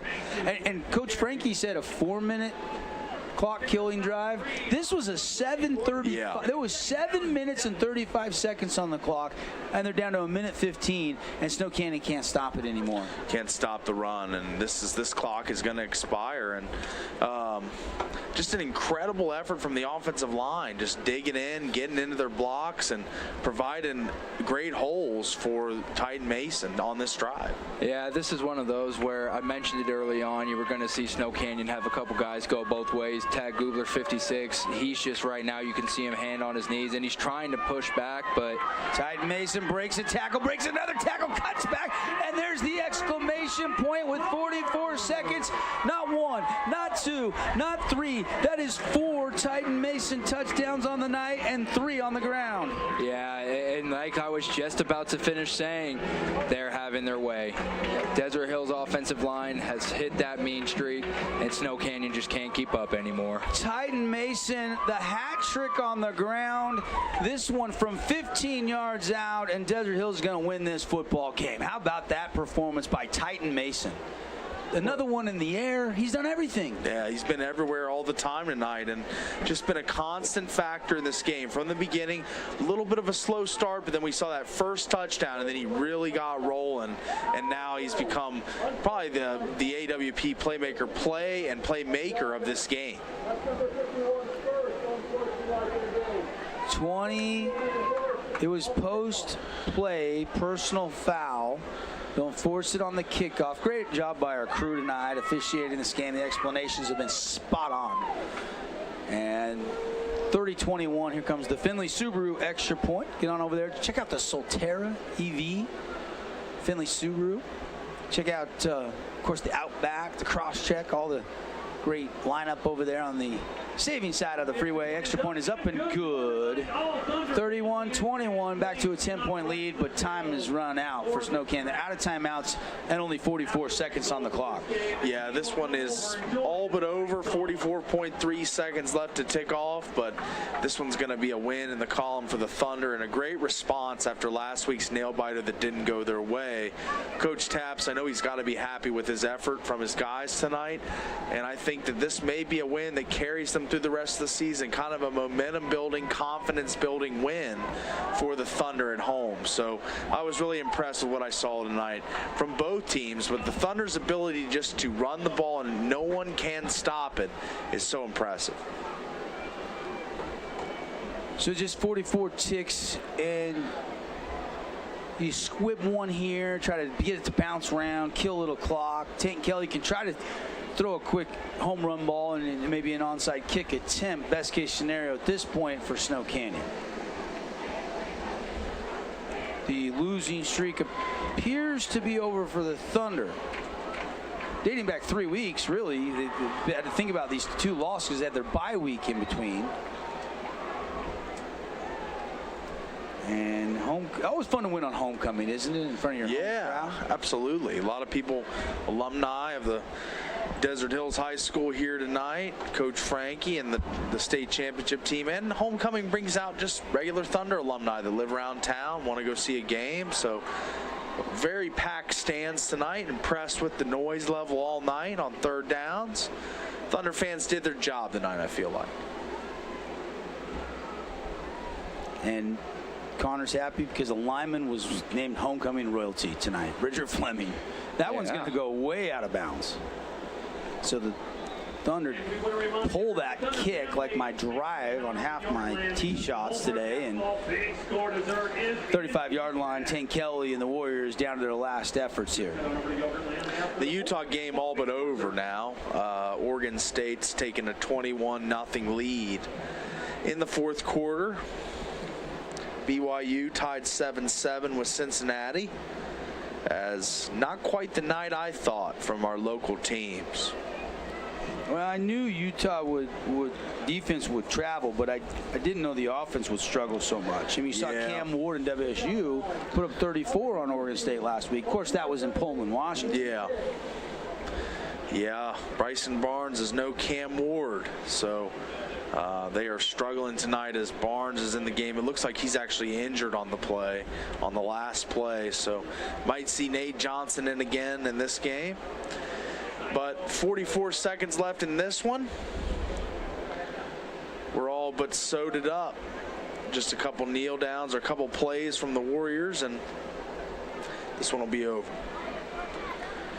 Good test tonight. Good old-fashioned crosstown rivalry game tonight between the Warriors, Coach Esplin, and the Warriors.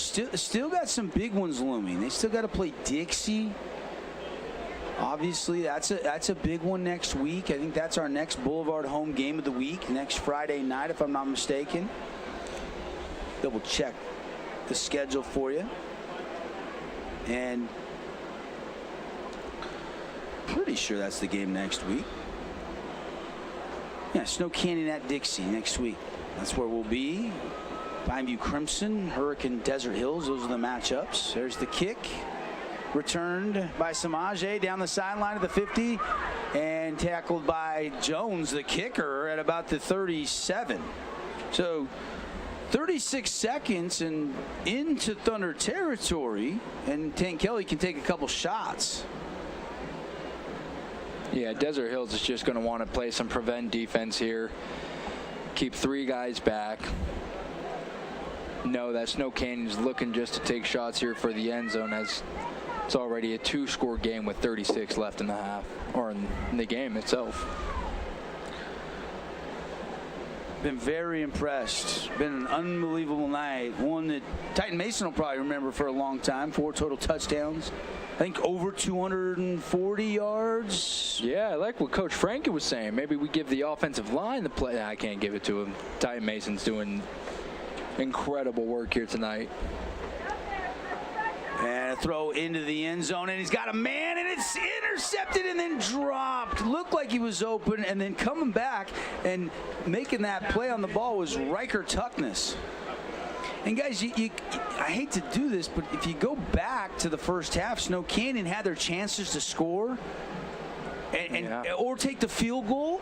Could you imagine if they would, even if they would have took the field goal at the half? And I'm playing hindsight quarterback here, but this could be to tie the game, send it to overtime. So the roll the dice maybe didn't play out the way Coach Espin and the Warriors would have planned it. Therafall hit and drop, dealer collision, big hit. And that should just about do it for us. 19 seconds and ticking. They may get one more play off, but yeah, they're going to try to take one more shot deep here. One more shot, maybe 2 even. And they'll run it all quarters, scrambling around, stepping up, pressure from the back, but he's going to flip it into the end zone in the corner, and it is almost caught, but incomplete.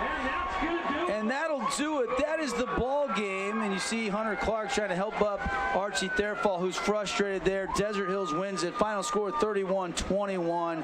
Good old-fashioned Region 9 instant classic. Yeah, it was a grudge match, and it was a battle, but Desert Hills proved their physical superiority on the ground, just being more physical than Snow Canyon, running it right at them and not worrying about anything else but their line, their team, and they handled business tonight in a game that I thought Snow Canyon was probably going to take tonight. Yeah, I'm very impressed as well as what Desert Hills did defensively. I think what goes to say their defense as far as the secondary is what impressed me. I know that they have a good front seven. I know that they're able to get pressure after the quarterback. But as far as the guys on the back end who were able to stop some of those big plays from going deep, that's what impressed me most for the Thunder. And I got to say, that's probably why they're getting out of here with a win tonight. Kind of felt like one the Thunder really needed, the Warriors really needed, and the Thunder get it by 10. 31-21, the final on the Wilkinson scoreboard. We'll take a 2-minute timeout. When we come back, we'll clean it all up, just like Dr. Cody with your kids' dental needs. It's the Johnson Pediatric Dentistry post-game show right after a message from our great sponsors. We are Utah's financial outfitter, and we're here when it's time for your business to climb higher. Cache Valley Bank, mountains await. Member FDIC, equal Boulevard Home, because home is who we are. Hi, this is Luke with Union Associates. Region 10 Sports is brought to you by Nets on Fire, the premier training and event facility in Southern Utah. High-level individual and group training catered to your athlete, plus the best camps, clinics, tournaments, and showcases in the West. Visit netsonfire.org. As a local business owner, it's important to get the word out about your business. More people equals more revenue for you. Get your business in front of over 160,000 people in Southern Utah each week with St. George News. Contact St. George News today. We love giving back to our community, and over the years, we have provided vehicles for families in need, supported local charities, and helped train our first responders. Dealer Collision, your place for collision repair. Everyone loves local sports and, of course, loves ice cream. And the best ice cream on the planet is Handel's Homemade Ice Cream. Open late every day of the week with dozens of delicious flavors. So after your favorite team wins, head over to Handel's to celebrate with locations in St. George, Layton, and Woods Cross. Red Rock Real Estate has over 200 professional realtors in the St. George area that specialize in the local market. Whether you're buying your dream home, looking for an investment property, or want to sell your home for the highest amount, the Red Rock Real Estate team is here to assist you. Get started now by visiting redrockrealestate.com. Did you know that St. George News has a new app? Download the St. George News app today and stay up to date on everything happening in Southern Utah. Get instant notifications on news, weather, sports, and more. Download the app today and get your local news now. It's time for the Johnson Pediatrics postgame show on the Fan Sports Network. Little Queen, we are the champions, playing through the PA system here as it's a final 31-21 Desert Hills victorious. Devin Dixon, Paul Ratliff, Connor Collins, the whole crew. Put a bow on this one for you. Lots of awards to get to, but one award that we don't have to argue about, guys, your Hearst Ace Hardware Player of the Game. He wears number 2 for the Thunder, Titan Mason. Yeah, just 4 total touchdowns, a receiving touchdown, just impacted the game in so many different ways from the jump, and just an incredible game all around by 2. He is your playmaker, play of the game, Ace Hardware Player of the Game. Yep, no question about it. We are going to get offensive coordinator Sam Stevens that's going to join us in the broadcast booth here in just a few minutes, and that'll be fun. Of course, we got all the scores, reaction, all that coming up, but your Hearst Ace Hardware Player of the Game right there, Titan Mason, just saw it. Last chance I had to check, I know he was north of 260 and counting. I'm seeing the total numbers for Titan Mason tonight: 35 carries, 305 yards, 3 rushing touchdowns, and the other receiving touchdown was a 22-yarder, if I'm not mistaken, that he caught. So we're talking total yards tonight off the charts for Titan Mason, and we'll get Sam's take on his junior running back when he joins us a little bit later. But was there a favorite one? Does he get the Playmaker Play of the Game award too tonight, guys, or do you got something else in mind as we look at that? Brought to you by Appliance Wholesalers Plus. I'm thinking Samaje Thompson's 97-yard touchdown for the Playmaker Play of the Game. I know they didn't win the game, but that was, in my mind, the biggest play of the game, the biggest single play, so I'll go with that touchdown. 97 yards. It was a bomb. It was actually a slant route. And this is the play right here for our streaming audience, where both the Thunder would-be tacklers kind of run into each other. He ducks out of it, and then you can see the speed from Samaje. Cyrus Polu did have a chance, but Barnes gets downfield and makes an incredible block. And that is your Appliance Wholesalers Plus Playmaker Play of the Game. It's easier than you think to buy direct and save from the distributors at Appliance Wholesalers Plus, across the freeway from the Bloomington Walmart. Washers, dryers, refrigerators, ice chests, water softeners, any kind of appliance you can think of. Thank you, AWP. Great game for Tank Kelly tonight, and it wasn't meant to be. They tried to use him in the draw game, the run game, the flip of the wrist. He was taking shots down the field. A gutsy performance, but the Warriors come up short. Let's continue on as you watch some more highlights with some more of our awards. Let's go to our Mountain Land Supply Defensive Play of the Game. There was a number of key 4th down stops. There were turnovers on downs. There was, both teams traded a couple interceptions in this game. There was the 4 sacks by Desert Hills defensively. Did they ever get to Bo Wall on a sack? I don't believe, did they? I don't think so. I think that the sacks for Desert Hills were probably the biggest key in this game, the defensive play of the game. So. Yeah, I love it. I love it. We'll get back to some of our awards in just a second. One more award before we get Sam Stevens joining us here with Postgame. It's our Jersey Mike sub of the game, Paulie. Anybody come off the bench? I mean, Fleming left with the injury, came back. I'm not sure who replaced him. Hunter Clark coming back off an injury. Yeah. You could say the Hunter Clark one coming back from the injury back into the game and impacting the game. So I would go with that for the Jersey Mike sub of the game. Yeah, there was a big sack there, one of the 4 Thunder sacks. Sam Stevens, offensive coordinator. Sam, congratulations on the homecoming win, man. Got to feel good to stick to the script a little bit. I mean, last week kind of got away from you, probably really frustrating, but this week you got to be proud of these boys and how they executed the game plan. Oh yeah, absolutely. The boys responded tonight. Homecoming being a big night, it's hard. During homecoming week, got a lot of distractions, but the boys really buckled down, focused up, and they executed tonight. So I can't ask for more as a coach. I got to go right to Titan Mason. I mean, over 30 carries. I think he ended the night with 35 carries. That's a season high. And 305 yards and 4 total touchdowns. Yeah. So kid's a stud. I mean, you put in the ball in his hands, he's going to go get the yard. So on top of that, offensive line they were on fire tonight, opening up holes and allowing that run room for him. Is Titan got to take the O-line out to dinner tonight? Can he afford that? He's just a high school kid. You know what? He better do some fundraisers or something. Where does your O-line go eat at? They could probably chow the food. Well, I mean, they'll eat wherever they want to, really. Yeah. I mean, that's what's one thing I do tell them. I say it's time to eat. So that means we're hungry. We're going to get to the table and we're going to take what's ours. How frustrating was the last 2 games that you guys lost, knowing, especially last week, they came back and got you when you had a 10-point lead? And how rewarding was it compared to tonight, where it was 7:35 on the clock? You guys kill that clock all the way down, score the touchdown, and put the game out of reach. You know, it's again, credit to the kids. They took that loss pretty hard last week. There's no good way to take that loss other than to respond to adversity. I think that the boys, again, with all the distractions this week, really focused up. They had a lot of team meetings and came out here with determination to win and make up for last week. And let's not take anything away from Snow Canyon. They're a tough team, and that's Region 9. It's a tough region. It's anybody's night, and our boys just responded. I'm super proud of them. You know, you, as a coach and as a player, they say you can learn more from a loss than a win a lot of times. Was that true last week? Oh, yeah, absolutely. Absolutely. Went through some growing pains. Did a lot of evaluation, things that we should do, and it just comes down to execution. So we watched a lot of film last week, and we really focused on just executing, everybody doing their job. Just doing their job and doing their job well.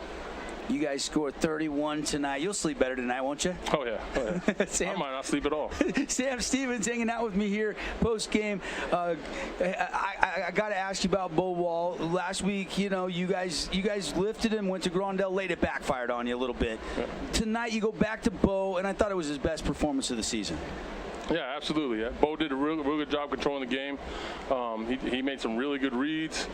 I'm just super proud of him, bouncing back, faced some adversity last week. And, you know, I spent a lot of time with Bo this week. Thursday, I spent probably like 3 hours with him, just me and him, just speaking about what we need to do, to execute, and what we need to do to move forward and be better. So he definitely responded. I love that coach communication with a player after a loss like that. Was it beneficial? Oh, yeah. In the end of it all, I mean, we talked about what we're frustrated with. We talked about what needs to happen, what needs to change. And at the end of it all, we walked out there on the same page, and I mean, it showed tonight. I love that. Coach Sam Stevens. And Bo, while you used him a little bit more in the run game tonight, he is an athletic kid. He can run because you got all those guys in the box. He pulls it out of there, and he got some nice runs tonight. Yeah. Bo's definitely that's one of his pluses. One of his upsides is he's a runner. He can run the ball. He can throw the ball. So I mean, you got to be, as a defense, you got to check, you got to take care of both sides of the game, right? Throwing, passing, running. He's definitely got gifted feet. So that's one thing I encourage him to do this week is read. Don't be afraid to read. Don't be afraid to pull it if it's there, and use your feet to make something happen. Sam Stevens, gracious enough to come join us in the booth. Sam, great job tonight. Congrats on the win, and we'll see you next week. Appreciate you guys. Sam Stevens here in our post-game show.